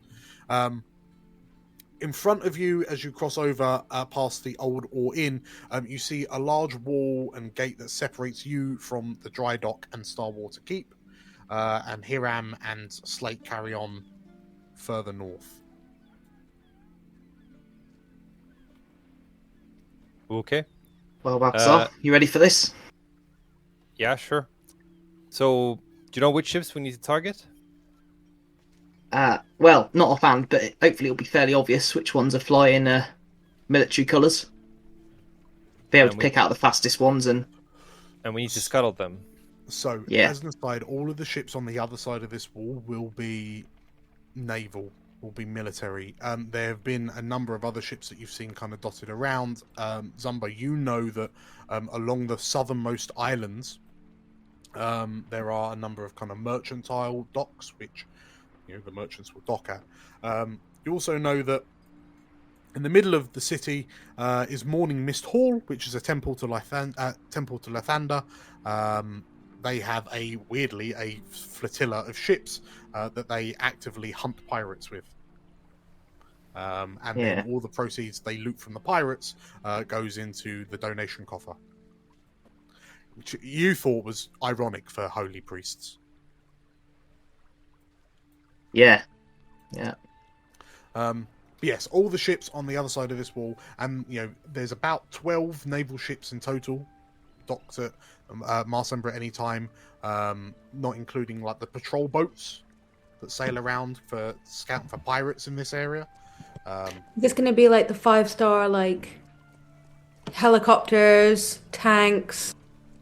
Everyone's going to be coming after you. Quite possibly, yes. Zumbo? Yeah? What's the best way of scuttling a ship? Well, you don't want to do too much damage, right? Because you don't want to make it obvious. and you don't want the thing to sink now. We want it to sink later. Because if we make a mess now, they'll just fix it, or they'll catch us, and they'll vamp up security. So we want to do just enough damage that when they try and chase us, they won't be able to. But no one will notice until then, right? What about that part at the bottom of the ship? The thing that steers? The rudder? The rudder, yeah. Can we lock those? Yeah, or I don't know, how strong are you? Could you just pull it off? Maybe, but maybe if we use like some ropes or some netting, we could just prevent him from steering, right? Yeah, I guess so. I mean, I was just thinking, I liked your plan about just drilling a few holes beneath the waterline, but yeah, rudder's good too, yeah. What is the rudder made of? Metal? Wood, usually. Guessing it's wood, isn't it? Yeah. Treated wood. Well, let's get some netting, ropes, and saws, and then we can see what works. So, how are you proposing to get into the dry dock without being seen? What's security like on the gate? So, Zumbo, that's a good point. As you wander around, you know that there are three types of guards to worry about in this place, to varying degrees. So, there are, as always, the purple dragons. The purple dragons, exactly as you would expect them to. The purple dragons of the 6th Regiment, specifically stationed in Marsember, tend to wear lighter armor, like they're just a breastplate and leathers, and are an easily removable metal helmet, just in case they go through a quick dip. And it's just awkward having to clean up accidental drownings whilst on the job. They're also usually armed with what are called boat hooks, to literally, because they patrol on their skiffs a lot of the time, to literally kind of latch onto boats and pull them in. The ones that you don't have to worry about as much, however, are the Marsember Watch. So they are the town guard of Marsember, and they are usually just kind of recruited from the citizenry. Whereas the purple dragons are regularly rotated out to prevent corruption, the Marsember Guard are not, and they are just as bent, if not more so, than you and your pirate buddies, and usually can be very easily oiled to look the other way. Last but not least, the most up their own asses are the blue dragons. And they tend to stick to their ships or sort of like in amongst one another's company. Them and the purple dragons are a bit oil and water. Cool. But yeah, sorry, you notice that actually, as you're going around, there aren't anywhere near as many purple dragons here as you were expecting. But then you realise that kind of probably makes sense, right? They're all off dying for Ezered or Raedra. What you do see in their place seems to be more Marsember Watch, and you haven't seen any purple dragons. But again, this side of the wall, you're not really expecting to. Zumbo, I think what we should do is try and get in the water, and then we can just stay at the bottom and find the ship, tie the rudder or destroy it, and then move on to the next one and just do it all on the water. But we need to get in the water first. Yeah, well, we got to get through this gate first. And what I was thinking about, so really, is I'm pretty much dressed like a blue dragon, so I can probably stay on land without, attracting too much attention. I can always just be looking like I'm inspecting whatever ship you're sabotaging. If anyone comes along, I can keep them distracted while you do what you're doing, and then we just move on to the next one. No, you need to be in the water with me. Do I need to? Yeah. I feel like I need to, Balthazar, really. Well, you need to show me how to block the steering and which part to cut and all that. So, yeah, we both need to be in the water. Well, let's get through this gate first and see what the situation is. Yeah, try and get it through. Okay, so as you approach the gates and you see a couple of purple dragons, just kind of standing guard. They're looking somewhat alert because it's quite early in the morning. Are you approaching openly or discreetly or what? I think openly. They're purple dragons, are they? And there's two of them. Yeah. Yeah, I think try and go through on pure confidence and the fact that I'm wearing a blue coat and hat. Okay. In which case, as you go to walk past, they stop you and sorry, have you got your papers? Oh, yeah, I got me here somewhere, yeah. Balthasar, did you leave him in my other coat? I'll just nod. I'll just roll my eyes at the purple dragons and go, you can't get help these days, can you? I'm sorry about that, boys. The purple dragons look to one another and I'm really sorry, but on the Oversword's orders, we can't really let you through without the papers. Look, I understand you got a job to do, and I don't want to cause you any trouble, but you know, I got some time-sensitive inspections to get on with here, and you know, come on, we're on the same page here, aren't we? I ain't one of those bent Marsember watch fools. I'll just hand some money over, like my coin purse, to Zumbo automatically, like as one movement. The purple dragons watch you as you do this. I plonk it into Zumbo's hands. Zumbo, as you panic, because the purple dragons are not usually the bribable ones. Oh, okay. Can I have a deception check, please? Yeah, okay. Woo! Fine. Who needs this move system? Okay, so they kind of look to you and they look at the gold in your hands and they look at one another and and one of them steps forward and kind of turns sideways, just kind of opens his jacket out, revealing like an inside pocket. I suppose mistakes can always happen, right? Oh, would you? I'll look at Balthasar. And, well, would you look at that? Seems I've found my papers after all. And just put the gold in his pocket. Cool. Balthasar, because you said you just pulled a bag of gold out, we're gonna say that one had. Is it cruel to say 300 gold? Yes. I'm thinking of like 10 gold max. We're basically giving them beer gold. That's still a pretty big bribe, isn't it? Yeah, beer money. 100 gold, and they'll let you through. All right, sure. I'll pay you back, Balthasar. Don't worry. Okay, 100 gold. And loyalty does have its price. The purple dragons just kind of and then turn to look in opposite directions, allowing the two of you to kind of scurry on through. Yeah, always a pleasure to meet Marsember's finest. Have a good day, gents. And just thoughts on through. Okay. As you enter into the dry dock, you see that it's relatively kind of quiet because it's early morning. Primarily, it's dock hands loading and unloading various, resupplying the ships and fixing any kind of broken masts, like sails and so on and so forth.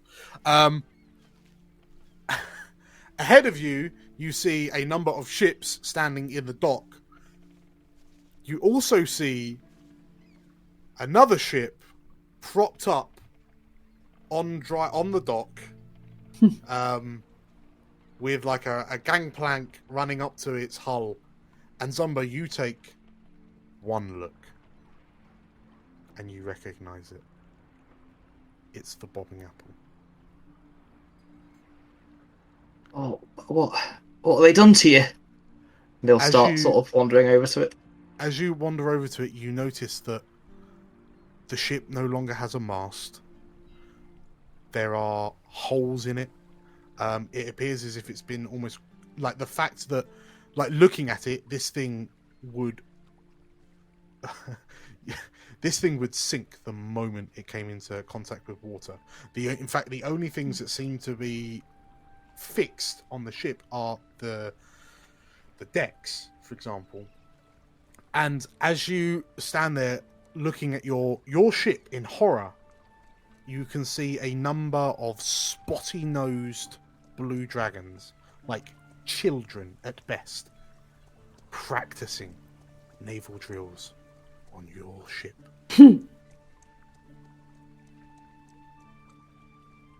It's just probably gripping Balthasar for support, so he doesn't sort of fall over. You know that in Marsember, the young blue dragons, like new blue dragons, are trained on ships that are no longer suitable for service, and it would appear that your ship has been dredged up from the sea, fixed up just enough that it won't kill any blue dragon that steps foot on it, and it is used for kids. And you watch as these kids are just bumbling around, and it's clear they have no idea what's going on. What do you do? Well, what ship are we going to use? Yeah, I ain't gonna lie, Balthazar, it's a bit of a blow. I was hoping maybe it was silly on me, after what happened, but I was hoping she might be alright, or at least easy to fix, or maybe they'd fixed her for us after all this time. I never imagined they'd just leave her there, like fine ship like she is. Sorry about that. Yeah. I mean, Zumbo, as you look at your ship and then the other ships in the dry docks, like these are all kind of state of the top of the line, like skiffs and schooners and whatnot. Like these are fast ships. There's a part of you that thinks, yeah, my ship looks quite round bottomed in comparison. And as you watch, just you in despair, you hear a crack, a snap, and there's a sound of wood boom, boom, boom hitting the stone floor. And you look over to see a duck hand prizing off a plank of wood from the side of the bobbing apple. And you notice, as you see the bit of wood in the distance, that inscribed on that bit of wood, the bobbing apple. They've just pulled your sign off the hull of the ship. I imagine Betty's spat a ball of water in his hand and he's just like tossing up and down. It's kind of like Balthazar probably has to stop him from throwing it at this dog hand. Don't. So, okay, so we're stealing a different ship, Zumbo? Yeah, hang on. I'm going to go get that sign. And he's going to potter over and try and grab it before anyone notices. So as you pick up, you head over, the stockhand's just kind of busy just pulling planks, like judging, like looking at what wood is still good on this ship and then pulling those off the frame for reuse and repairs on something else probably. But yeah, you no one interrupts you as you pick up this piece of wood that says the bobbing. Well, it's like the top 2/3 of the words "the bobbing apple," because the rest of it's on the plank below that's still attached to the ship. I think he'll look at the sign for a bit and then just rest his hand on the flank of the apple and just kind of sort of stroke it lovingly as if he's petting drool or something. There, girl. It's okay. So, are you taking the opportunity while this is happening, Balthazar, to take a dip and start? I want Zumbo with me. Okay. So the two of you, you make your way towards the water's edge, and like some of the dock hands aren't really paying you any attention because you're wearing relatively speaking, a blue dragon uniform, and before long you find yourselves at the harbour's edge, kind of looking into the water. Looks at the very least slightly cleaner here, because there's some distance between this water and the poo water on the other side of the wall. Okay, so Zumbo, I'm thinking we both go in, and I've got like a spell I can use to see above, and we're just going to make our way to each of the ships, and we'll skull them. Yeah? Yeah. Alright, yeah. Yeah, okay. Let's just get it over with. You want to go first? Not really, but yeah, alright. And he'll kind of tentatively... I will cast Arcanine then. Mm-hmm. Cast at 4th. Yep, cast. Here we go. So how long does it take? It's just an action. Okay. Concentration 1 hour. And I cast an invisible magic sensor that I can use to see. And that will basically be my periscope as I'm traveling through the water. Okay, so there's a massive splash as Balthazar tips into the water. And there's a bloop as Zumbo goes in. Well, sorry, it's probably a very gentle lowering into the water as Zumbo joins him. Zumbo, you're wearing the manta cloak, right? Yeah, you have to. I'm not sure I would have. You have to take it. Are you regifting it? Well, I mean, either or. Yeah, sure. Go on then. Yeah. Okay, Sure. cool. So, Zumbo, as you jump in and you kind of have that panic,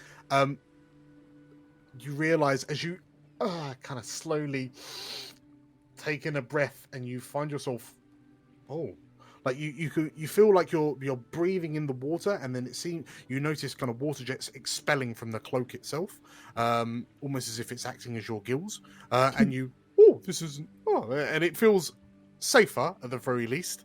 As long as the cloak keeps working. In the interest of time, between the two of you, there are so at the moment there are 8 ships docked in the dry dock. And yeah, with your instruction, are you drilling holes, or are you just gumming up the rudders, or? Yeah, I think we're gonna gummy up the rudder with some netting and some ropes we took. I think we should make a little hole just in case the rudder idea doesn't work. Just I mean, a little one. Just a little one. So we're doing both. I'm roping it up, and Zumbo's, or actually probably the other way around. Yeah. Okay. Yeah. So between the two of you, you start scuttling these ships. Zumbo, there is a part of you that realizes you probably need to keep at least one. Yeah, I guess I would have picked out the one that looks fastest or most. Probably not just speed. Probably character is what he's after. Okay. Well. Yeah, there is one ship that you see that looks very sleek and nimble, and that's the one you leave behind. Cool. Okay, so Balthazar, how are you getting out of the water? Because presumably you sink. Yeah, I can use walk on water. Fine. Of course you do. Okay, so I can just go. I can literally, I walk up on the bottom, and if I need to get up, I just cast walk on water. I go whoop. I just bounce up. Okay, so as you scuttle the 7 ships, Zumbo, you climb out onto the docks in a kind of secluded area where no one really sees you. You then watch as Balthazar emerges from through the water surface, like a salmon leaping out of a stream. Yes. And then the two of you kind of leave a trail of wet splops as you kind of sneak your way out of the docks. Zumbo, you take the opportunity to take one last look at your dear beloved bobbing apple. Zumbo, I've got a fish stuck. Could you? Oh, maybe it's an eel. Can you get it out? Zumbo, algae. As the two of you exit, sort of sneak out of Starwall Keep, like the 2 purple dragons look at you as you kind of pass back through, because you are sodden. Splooch, yeah. And do not go in there. Yeah, needless to say, it failed its inspection. And as you kind of begin making your way back to the rendezvous, which presumably is the Drowning Flagon, it's when you're crossing the bridge between the Old Ore Inn and the Barrelstone Inn. As you're walking along, and Zumbo potentially a bit dejected, Balthazar potentially quite excited, you notice there's a figure. A hooded figure stood on the bridge in front of you. The figure seems to have noticed you and is effectively barring your way. By the time once you're within earshot, like by the time you notice you're within earshot, the figure looks up to you. You notice there's a sheathed, a large sheathed sword on their back. The figure's in a kind of brown coat, a green hood that's kind of wrapped round, swaddled, concealing their identity. And then they look up to you and say, "Yes, I thought you'd be here." Yes. The two of you recognize the face as Raedra Oberskiers. Oh, hold on a minute. Did not expect that. Okay. Holy moly. Raedra, Really? the former queen of Cormyr. Incognito. I mean, just like she's doing in Thor, just a little thing over her face, perfect camouflage. And last but not least, sorry to rush, but real quick. Hiram and Slate, this distraction of yours, what are you imagining it's taking the shape of? I was thinking, I like the idea of like trying to buy a ship going completely over the top, fancy pantsy, hoity-toity, and the whole idea is that we're going to create a ship that the retiring distinguished gentlemen and gentlewomen of the world can go on. There will be some very fancy abodes for them, and on this ship, it will go away to very nice sights and sounds, and there will be some performers. I've heard that the very famous Katja Donahue is going to be performing on this ship at least twice a night, and it can all be... Maybe let's not name drop anyone from the team. Wait, are you doing? I see what you mean. Are you doing a booze cruise for all the purple dragons? Or I was also saying I don't remember hiring Slate as my agent, but it's doing a great job. This is going to be an Vegas, on-sea extravaganza, and we want to sell as many tickets as possible. It's going to go across all the aisles. Are we doing the goddamn fire festival of Cormyr? Are you inviting all the purple dragons so that they're not at the dock when we steal the ship? And are you inviting them all to the masked merfolk? I guess. Where is we are only the masked merfolk because my idea was to just look around first, see what's actually going on. No, I think you should do a fire festival for all the purple dragons. Oh my god. I mean, they're going to have an amazing lunch. It's probably going to be like a sandwich and an orange. We need to pick a random boat that's large that we can use as the decoy. Well, should we say that we don't have a ship yet? No. I said that before, but we don't want them to pay attention to these ships. I think we take them to a rundown ship that's on, on its last legs. A barge. Yeah, and be like, and we sort of I'll do a little flyer. It'll show up, and it'll look really grandiose when they get there. It'll just be like ramshackle nothingness. Do you want to say that this is for the cream of the crop, but also to show our appreciation of all the work the purple and the blue dragons are doing for the nation in this time of war? They actually can get on for for free.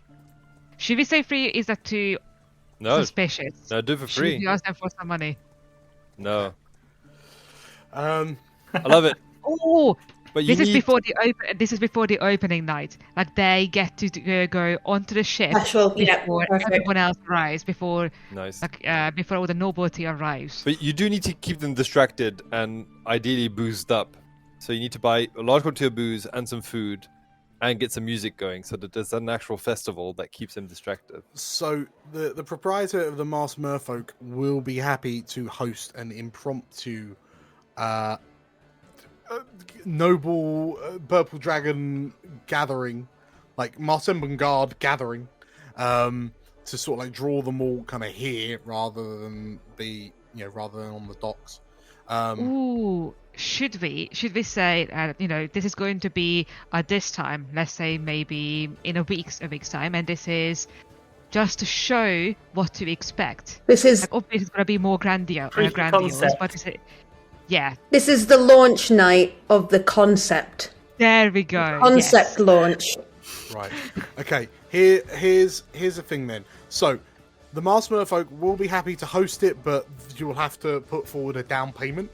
The rate, the amount with which your modifier is based on per 100 gold. So, can we also argue back as well to them that if things go well tonight, they will be one of our main suppliers, and also one of the promoted. I like that. We can argue that if that we were thinking of getting them to be our main supplier, and we also, so this is basically a sample. Like we are happy to pay, but we would like to pay for a sample menu. Yes, well, perfect. They would hope so. Okay, cool. How many hundreds are you paying? What? How much money do we have? I've got a ton. I've got I've got 1,500 gold at the moment. Yeah, at which point I'm thinking, would it be easy to just go down and buy a ship? I have what, 225 platinum pieces. Can we buy a ship with that? I mean, there's one for sale, but it might be a lot harder to... Like out of character, I'm asking this Dan. Dan, can we just buy a ship? I mean, you can. You won't buy it quickly though, like because there'll be all the 6 months, the What about a paperwork, the rundown- notaries, insurance, transfer fees, all that. One that looks grandiose but actually is not saleable. You know what would be great? If you could just find like a random a noble kid and just beat them in cars or something and win their ship. Yeah. Wouldn't that be amazing? That's another But hey. idea. Right, so yeah, going on this I plan am willing to put down 500 gold. 500, okay. So in which case, Hiram, if you deduct 500 gold from your thing, Slate, this is all bullshit, isn't it? This is all a big lie, Total right? bullshit. Right, okay. In which case, let's very easily say that it's a deception check. It's got +5 to the roll because Hiram has greased them up with 500 gold. Wait, we both putting in Plus 500. 3 from me. Oh, you're both putting in 500. Yeah, I mean, I'll match whatever Hiran's putting in because this is like. Right. Plus 10? So +10. Yeah, plus the 3 from that's only my aura. saving throws. Oh, god damn it. That's true. So plus 10. Okay. So Slate, give me a deception check +10. +10, okay. Yeah, as the two of you put down 1,000 gold to sell this lie. Oh! Oh my god! That's with the 10. Sorry, what? That's with the 10, just remember. Oh, right. Okay, cool. Right. Okay, so 30.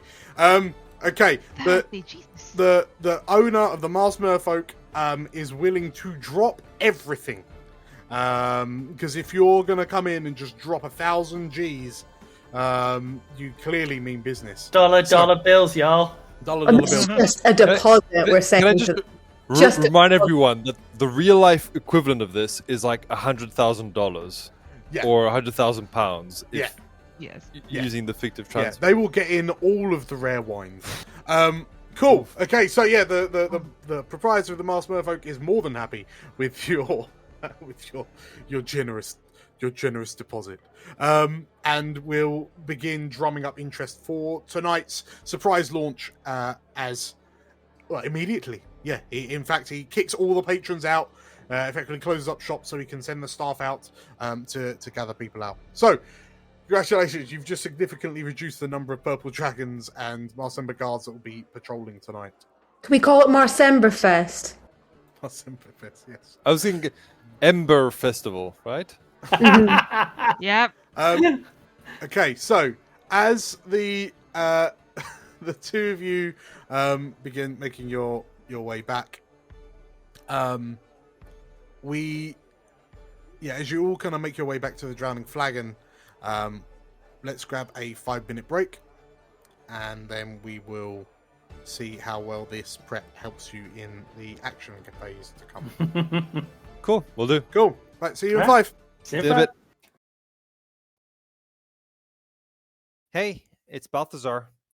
Katya and Badger forced me to do this. They say I should ask you to subscribe and support the Warhounds? Thanks, I guess. Welcome back, everybody! Thank you. To Ember Festival. To Ember Festival. Right. Yes, tell you what, let's jump straight back in. Because Hiram and Slate, you were the last ones to arrive back at the Drowning Flagon.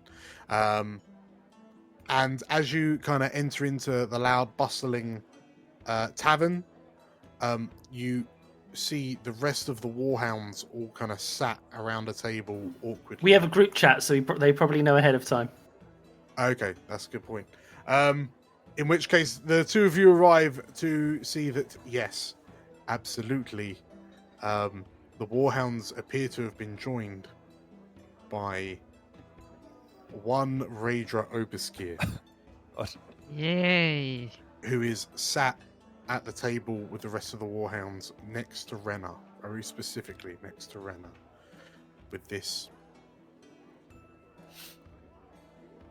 Wait, if she's here, where is Magnus? It's a somewhat unreadable look on her face, and as you two enter, she. There you are. I was wondering if we'd be graced by your presence. I know it's quite a big deal, but it is actually quite an exclusive guest list. So, sorry, we just can't. We haven't got any. I would love to find space for you on this list. However, we have already made so many changes. I am so sorry. It's just too last minute. The amount of work it would take. It's not my work. It's the work of other people. We really care about the people that we're investing our time in. And I would love you to be there. I'm so sorry. But it's not going to happen. Well, then it's fortunate that Balthazar here invited me. What was it you said, Balthazar? Suzail or Marsember? Your message to Magnus. Well, yeah, I was more thinking about Suzail.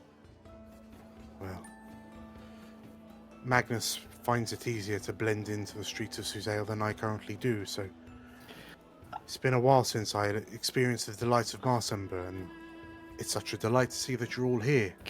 After all, we are erstwhile allies that share everything, don't we? Your former Majesty, are you confirming that Magnus is around and okay? Why would he not be? Awesome. That's great. Could you do me a favor when you see him, please? Yes. Slap him across the cheek as hard as you like. I mean, if you want to use the back of your hand, I'm more than okay with that. Just really get it. Just at that point, which really just, it hurts as you hit. That would be fantastic. I'll see what I can do. So where are the Warhounds heading? This is a very peculiar place, and it seems like you've been so busy. We're sightseeing, yeah. We're trying to figure out if you can sail from the sea all the way to Waters Deep, I hear Waters Deep is fantastic this time of year. I heard it's not possible. There's like a land bridge, but Zumbo says he found a way. Okay, before we continue, we can tell you how much do you want to be an accomplice to a scam? Scam? Yes, I know. I hate to say it, and I'm not proud of it, but there are some dodgy things going on. They're all for a better purpose, but I'm just saying that it might be better if you don't know the details. Ember Festival's not real. In the chat, are we still in chat? Mm-hmm. How long is it? 1 last? hour. Yeah, that's gone by now. Okay, cool. She looks to you, and I'll make sure to be on the lookout for any scams, but honestly, it looks like you're about to head somewhere. I mean, and it seems that perhaps you could do with the extra muscle. Isn't that right, Renna? And Renna just kind of shiftily, maybe, and looks to you because she realizes she's being used. Now, do you know what it is, you Grace? It's actually, he kind of lowers his voice. Actually, doing our bit for your cause, as it happens. Engaging in a spot of piracy. Of course, wouldn't dream of doing it under your reign, but now that with the usurper on the throne, thought this might help out a little bit to cause some mayhem. Not really your scene, though. Obviously, when you reclaim your rightful throne, you don't want to be marred by allegations of piracy and stuff. That kind of stuff follows you around for years. Best if you stay here and we get on with it. Yeah, also, Zumbo, aren't we going all the way down to the Pirate Isles? You know, I mean, if she gets captured at the Pirate Isles, that's going to cause all kinds of diplomatic incidents, wouldn't it? Yeah, absolutely, Katya. A former monarch captured by pirates at the Pirate Isles? Whew! Can't imagine the Crown's going to ransom you at this point. I appreciate your concern. Can I ask? You seem very angry with us, and I'm not quite sure why. Well, I was under the impression that we were friends. That was the impression I got when we last saw you in Fort Lymera. But you seem to be being very secretive with me all of a sudden. We have always been secretive with you. This is not news. Yeah, we got you thrown off the throne. How are we friends? Your vibes No. is all over the place. They are so not what we're about right now. We're ready to make the event of a season, and you are just bringing it down with your bad vibes. Not what we're about. Why would we want you to come and make the vibes bad? I mean, I was thinking the other way around. If you want to come with us, it's fine. I mean, we are allies. We did agree to it, didn't we? Yeah. Yes. I'm actually looking at Badger at this point. It's a fair point. Yeah, I mean, if you want to come, feel free. But you know, we don't know what you want from us unless you say so. And it's not like you kept in touch with us either. The only reason why I even know about this is because we reached out to Magnus. It would seem that you're right. We have gotten off on the wrong foot. I would greatly appreciate joining the Warhounds on the next step of their adventure. Get yourself a hat. Look like a pirate. Off we go. Yeah, it's quite a strict dress code, to be honest. Wait, what position you gonna have on the ship? I mean, I'm going to have to say, Raedra, I mean, the hood's really not doing all that much for you. You're still very recognizable, so if you wouldn't mind, do you mind if I sort of bring you to our level aesthetically? As she reaches in and pulls out her disguise kit. Are you going to disguise Maybe Raedra? look. Yeah. Well, we don't want the former monarch of Cormyr following us around, but if we have Ethel, ship mascot, following us around, it's going to be more believable. I think with the name of Ethel, that would be the ship cook. But yeah, we can give it a big bulbous nose, you know, warts. Raedra takes a look at you and then begrudgingly allows you to disguise her. Like apply makeup to her to disguise her somewhat. Catcher opens up the extra section, which is extra ugly. Zumbo, you're looking at the sun and you realise that you don't have very long until this has to go down. Yeah, time to make sure we're all ready, folks. So how are we getting in? Main gate, water. You mentioned papers, Zumbo. Yeah, the Purple Dragon's asked to see my papers at the gate into the dry dock. Do you know what those papers are? No, not really. I mean, last time I was here, it was mostly the Marsember Watch I dealt with, and they'd never asked to see anything other than money. Can we steal some from Ember Festival? Sorry, we're going to go to our own distraction festival in order to steal the papers to carry on with the heist. Okay. Yeah. How much time do we have? Not long enough to make forgery papers. Yeah, I was about to say. Reasonably not long enough to get up to the Marsember folk, steal papers, and then No. We could fight our way through. Why do we have a timeline though? We're busy. There's a changing of the guards, the harbor patrols, harbor gates closing, and We could just walk in via the sea as well. Katya can make them think we've got papers. Yeah, or is there a reasonable chance that there'd be a blue dragon in the Drowned Sailors Club that we could pilfer some off? I mean, we probably don't want to go back to the Drowned Sailor, especially We if really- pension. Yeah. We don't want to go anywhere near there. No. Oh yeah, that's where he was. Yeah, no, definitely not. I told you about the turkey leg, didn't I? Yes, you did. Yeah, He did, and it was kind of worrying that he went for the poultry when the fight started, so I can only imagine how that went down. I say we get Katya to do her mind tricks on them, and if all else fails, we start punching. Okay. Sounds like a plan. So a classic stealth mission then is what you're saying, Badger?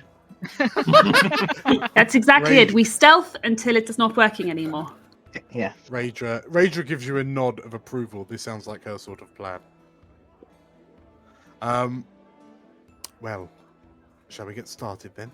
She says. Before we do, and Hiram is going to reach into his bag and turn to Emily. Like, I'm gonna give these to you. This is a special occasion. I need you to be somewhat mindful of these, and I'm gonna give her the 10 walloping bolts that I have been holding on to. Mm-hmm. Where did those come from? They are from the ages ago. first season. Oh, wow. Yeah. Oh. Season 1? You've just been Yeah, walking around with a clacking bag of balls all this time. yeah. So they are 10 walloping crossbow bolts, which is this ammunition packs a wallop. A creature hit by the ammunition must succeed on a DC 10 strength saving throw or be knocked prone. Oh, wow. Yeah. That's going to be Wow. deadly. Wow. So, as you equip Emily with the walloping crossbow bolts, Who I imagine has a shit-eating grin. oh yes, yeah, you hear her whisper, "Oh goody," to herself. You pack up your things, you make ready, and you step out of the Drowning Flagon onto the streets of Marsember. You can see that there's the night the night desertons of Marsember are beginning to kind of crawl out onto the streets, the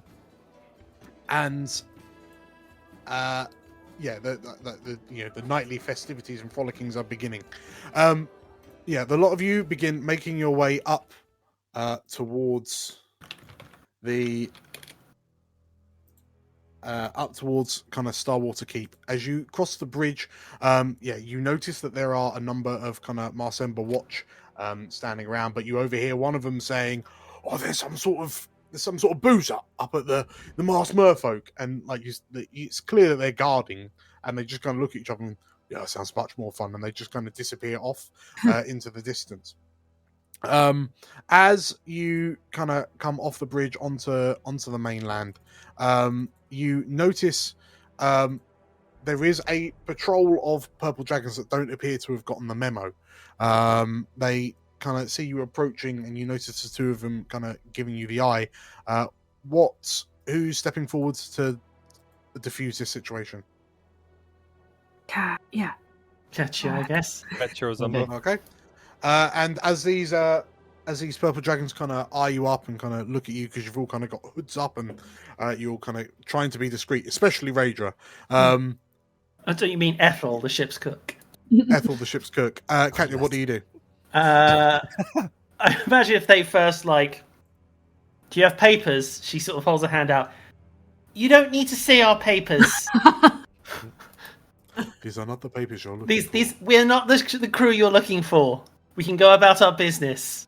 Move along.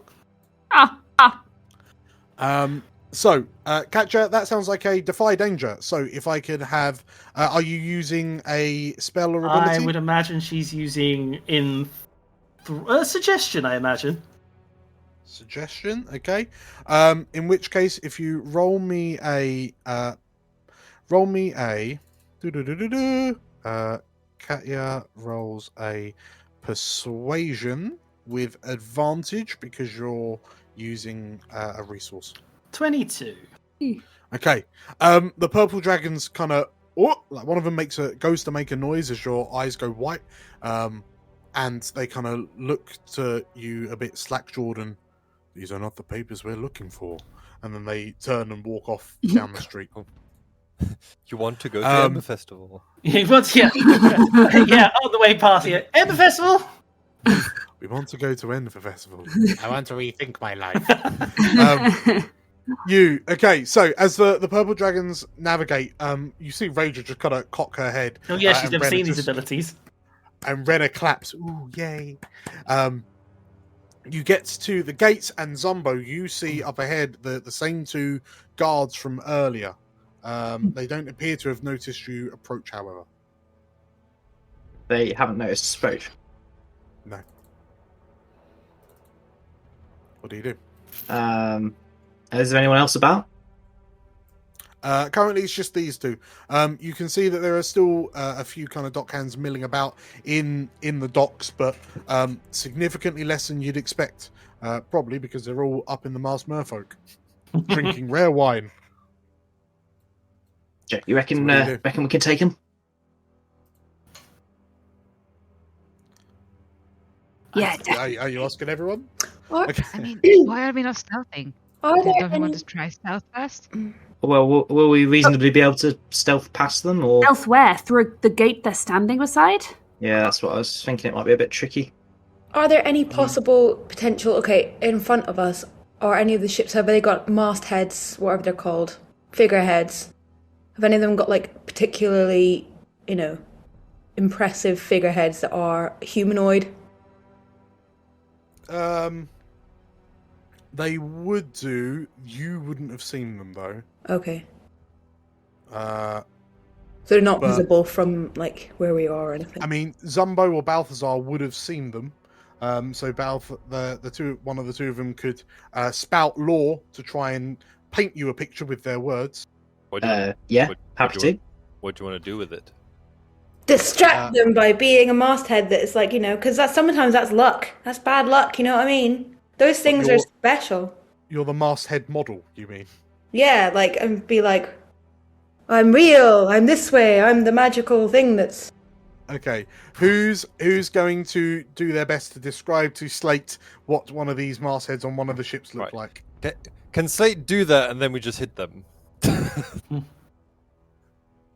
Basically. It might come to it. I'm going to ask for a history check off the back of this. So who wants to give it a go between you two, Baltzar and Zumbo? I mean, imagine you're going to be. Is it any figurehead? So it doesn't really matter whichever one. One of the figureheads. One of the most impressive ones from the nice, the fanciest ship. One of the ones that's going to have a story behind it. Yeah, sure. Balthazar will tell you about it. Okay. So, as you decide to spout lore, we'll kind of ignore the outcomes. But Balthazar, give me a history check. Okay. I'll guidance myself as well. That's okay. Normal. 21. Okay. Right. So, Balthazar literally paints this picture with his words, and it's like you're able to just kind of imagine this figurehead as you transform.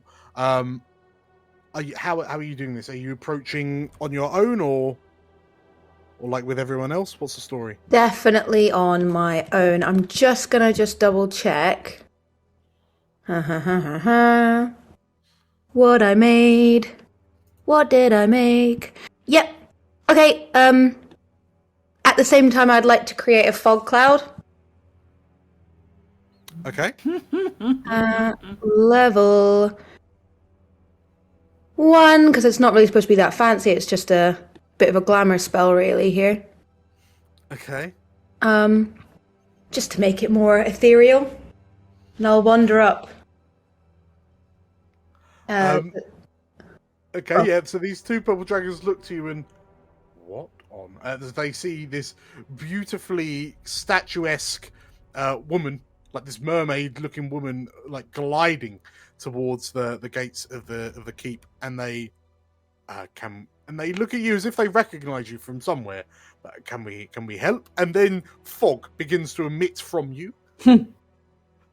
And before long, there's as there's coughs and splutters as a 20-foot radius sphere of fog kind of puffs out of you. Which will, sure, it will be enough of a distraction to let everyone sneak through. Nice. Yeah. I'll do that then. Very good.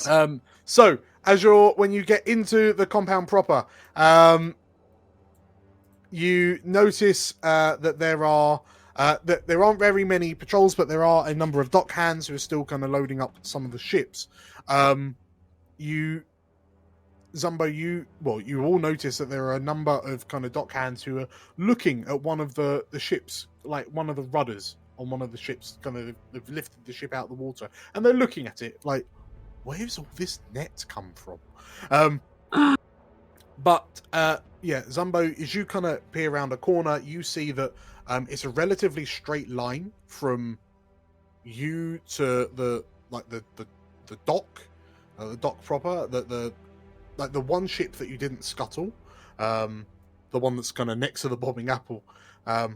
There's either a clear line past many dock hands, about 4 dock hands, or you can try to get everyone to sneak round. But as you see these dock hands ahead of you, what are you all doing? Can I just beeline for the water and go, right, see you there? I guess. How many dock hands did you say? There's 4 dock hands. We can take 4. them. Hiram is going to kneel down in front of Emily, put a hand on her shoulder and say, "It's time." Okay, so Emily is going to choose violence, and Emily needs to make an attack roll. Okay. And she's going to be using the developing crossbow bolts. Of course. Just so you're aware. Is there anything I can do to give her advantage? I don't think so. You can hide. Hmm? You can hide and then shoot.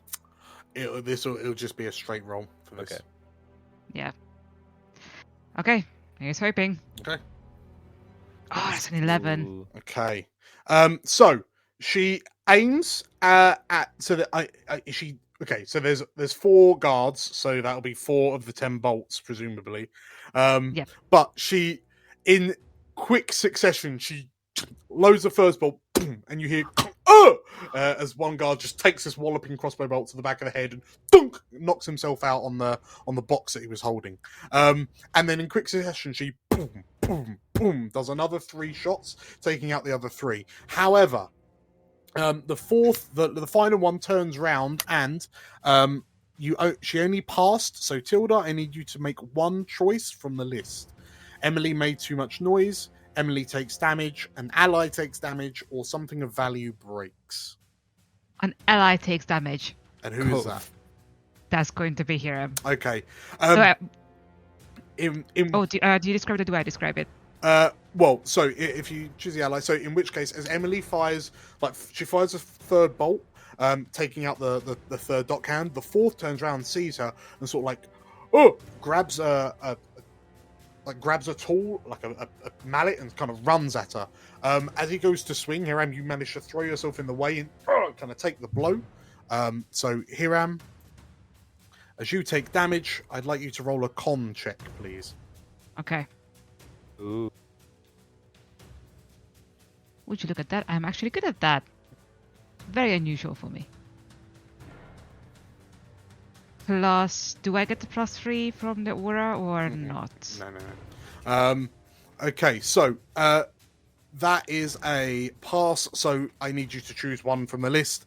You take full damage from the attack. You are forced to use a resource. You lose your footing. You lose your grip. You lose track of something, or someone gets the drop on you. Yeah. By the way, the +3 would not make a difference, right? No. Cool. I think it's actually already included. It is. Okay, never mind. Yeah, it's a 12. So yeah, choose one. I'm gonna go with you lose your footing. Okay. In which case, as you you get in the way, and as you swing, you sort of have to slide tackle this dock hands to the ground. As the 2 of you kind of collapse in on one another, Emily just kind of peers over the box she was hiding behind, and then at point blank range, boom, puts a walloping crossbow bolt in the back of this dock hand's head, and you just feel him go dead weight on top of you as you slowly kind of push him off. the last of the guards is defeated. As this is all happening, who's got the highest perception? Balthazar. Yeah. You hear, you see this. Everyone sees this kind of kerfuffle. But Balthazar, you hear off in the distance, to the northwest. You hear the sounds and cries of some sort of scuffle, and you overhear someone shouting, "Intruders! Intruders in the cape!" But as you look around, they're not shouting it near you. It's all specifically up here by the other gate. So yes, Balthazar, as you hear this commotion off in the corner, you see some purple dragons rushing, beginning to rush from Starwater Keep to your right. So Hiram's done a thing, Slate's done a thing. Badger, you're the one that notices these purple dragons coming in your direction. You realise they're going to trample right over you. What do you do? They're going to trample right over me. They're literally running at me, are they? Well, they're going to run right past you and see you all as you kind of creep through the dockyards. I don't know. Can we hide in the water, Dan? You're not at the water yet. Yeah. You're about halfway. Is there anything we can hide behind? So there are a number of boxes that you can. So Badger, it'll be you specifically that they'll see. So there's boxes to hide behind. Badger's got minor illusion, so can she illusion a box around herself? Yes. Classic. It is classic. So, amazing. So, in which case, can I have a defy danger? Mm-hmm. Let's say that is a stealth check because you're hiding. Yeah. In a box. I'm using my with minor illusion, so roll with advantage. Thanks you. It's a 15. Whoa. Okay, so those of you that have seen kind of Badger who's scouting ahead, you see these guards kind of run past. One of them stops and looks. Oh, I thought I heard something, and then carries on, rushes off to join the other purple dragons as they run off to the west. As the rest of you kind of poke up from your respective hidey holes, you can hear the sound of distinct fighting, and one voice shouts, "He's getting away!" As you hear that sound, you get to the docks itself. So you're basically at the back of the ships, the respective ships that are on the dry docks. And Zumbo, there is the one ship that you haven't scuttled. As you kind of turn around the corner to head towards that ship, you see a figure in the dark ahead of you. The figure is hunched, slightly hunched, shoulders kind of high, appears to be breathing deeply. And as you all look up, so the figure kind of tilts its head up to look at you slightly, and all you can see from under the hood are two piercing red eyes. And as the clouds part and the moonlight shines over the figure... Oh no. Zombie? Oh no. Katya, What is that? you see Well, catch up, have fun. a horrifyingly remarkable and recognizable face. It's As in front of you is Quentin Torvoth. And as he looks up to you, he snarls, and the moonlight glints over bestial teeth that look horribly out of place. And you see his hands kind of involuntarily flexing and twitching, now sporting what look to be monstrous claws. And there's just something inherently more bestial about him. And then he looks up to you and you hear him growl, "Donahue."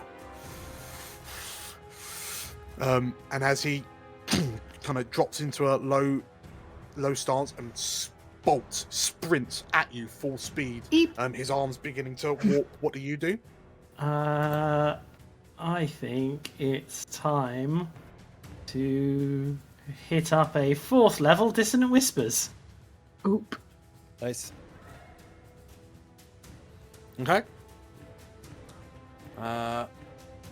And okay, so that is another. That's another Defy Danger. It is. We're going to go with. Let's go with an Intimidation, because you're trying to effectively scare him away. You'll get plus. Let's say you'll get +4 to this because you are using a 4th level spell. +4. I imagine what she's trying to do is use the explosion that comes with it to just team rocket him. 15? Okay. This ragged thing like leaps at you, jumps on you, knocking you to the ground as he kind of slides you in amongst the Warhounds. And like as his hands morph and you see black fur starting to emerge from the back of his hands and go up his arms, you hear him say, like he almost whispers in your ear, "Ursula sends her regards." And at that moment, as your eyes flash and there's that psychic boom, he's flung back. He's knocked back and he smacks against one of the ships, and then you hear a splash in the water as he sinks, as he falls into the sea. Nice. Nice. Very good. At the sound of that commotion, you turn and realize that there's basically nothing between you and the ship. And as you go to turn, as you go to move onto the ship, Zumbo, you all hear, "Stop right there!" And as you all turn around, Zumbo, you in the middle of the group, you see. Who is it gonna be? I knew it. You see 4 figures. One, and the voice that just shouted was this well-muscled half-orc woman in like shore leave uniform, and she takes one look at you, and like as you stop, she shouts, "Get away from our ship!" And Zumbo, as you peer up, you notice the one ship you did not scuttle was the Fortune's Claw. Oh. Wow. How the worm turneth. And as Reeve, Subtle, Morton, and Knowles face you down, Zumbo, what do you do? Don't move or you'll go boom. Ladies and gentlemen, this is the day you'll remember almost catching Zumbo. Yeah, exactly. Yeah, I don't think I can say it better than Badger, yeah. But meanwhile, he's like, on the ship. Okay, I noticed you left off Booth particularly, trying to save your vocal cords. So, Zumbo, as you, this is going to be a, you know what? Just roll me a Performance. Roll me a performance check. Okay, performance. Alright. Yeah. Straight roll. Yep. Okay. The 12. Okay. As you say that, you like as the rest of the Warhounds kind of creep backwards away from you to head towards the ship, and you give the this is the day you almost caught.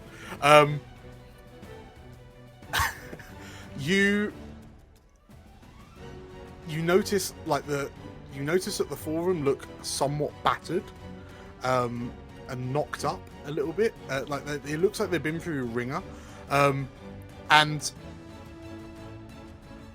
you watch as Reeve's arm is shaking slightly as this half-orc's arm just, as she slumps, her shoulders slump, she looks to you and, I just don't care anymore, she says. And like she lowers her sword arm and just like she sits down on a barrel nearby and just looks at you, somewhat defeated.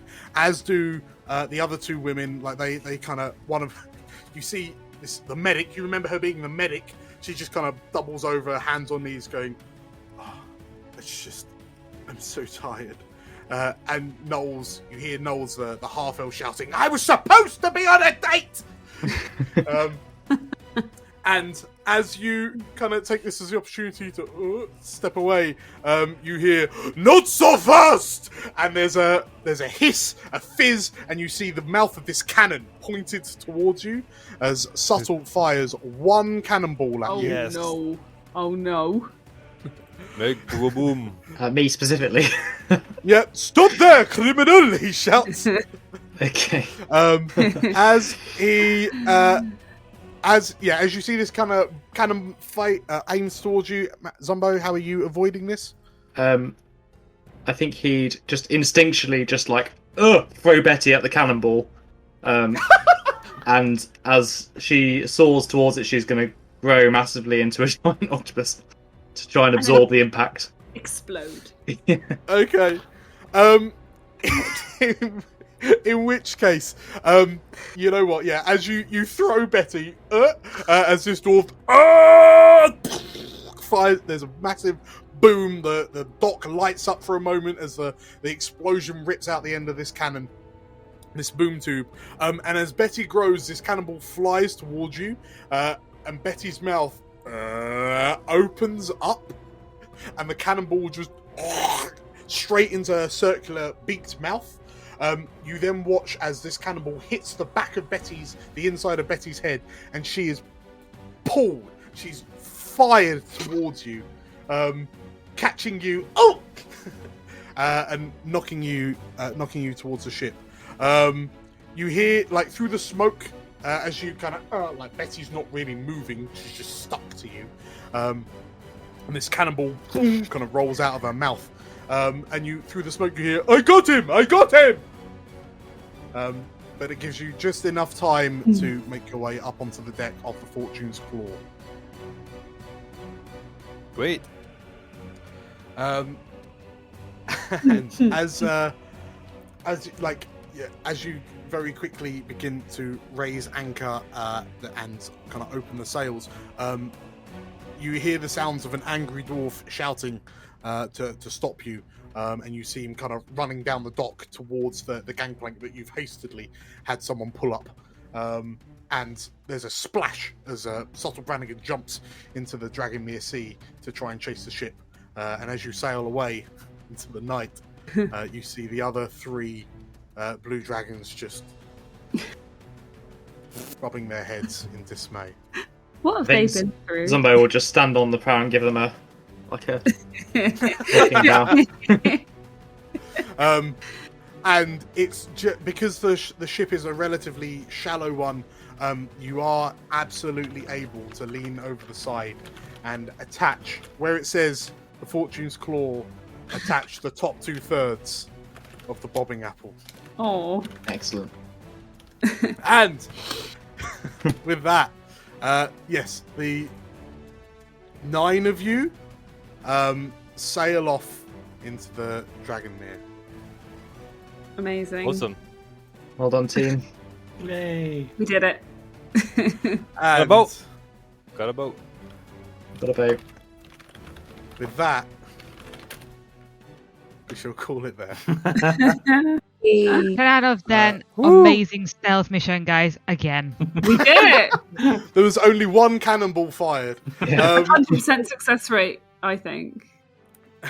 Yes. Congratulations on successfully sealing a boat. And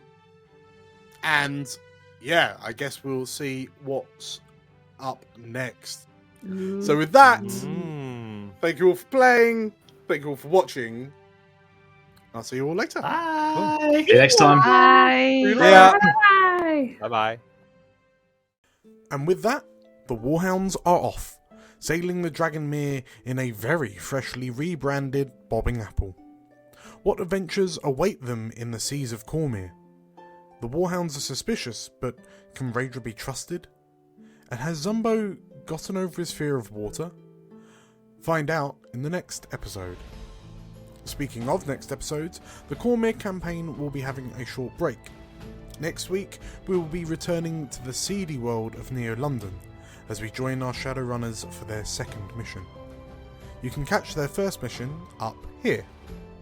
The 2 weeks after that, we will be back in Marsember on this fateful day, but from a slightly different perspective. Cormyr Echoes of War episode 25 will be available the week after that. If you enjoyed, please like the video and leave a comment down below, it really helps us out. And for more adventures, you can click right here and click here to subscribe to the channel. Take care, and as always, may the realms endure.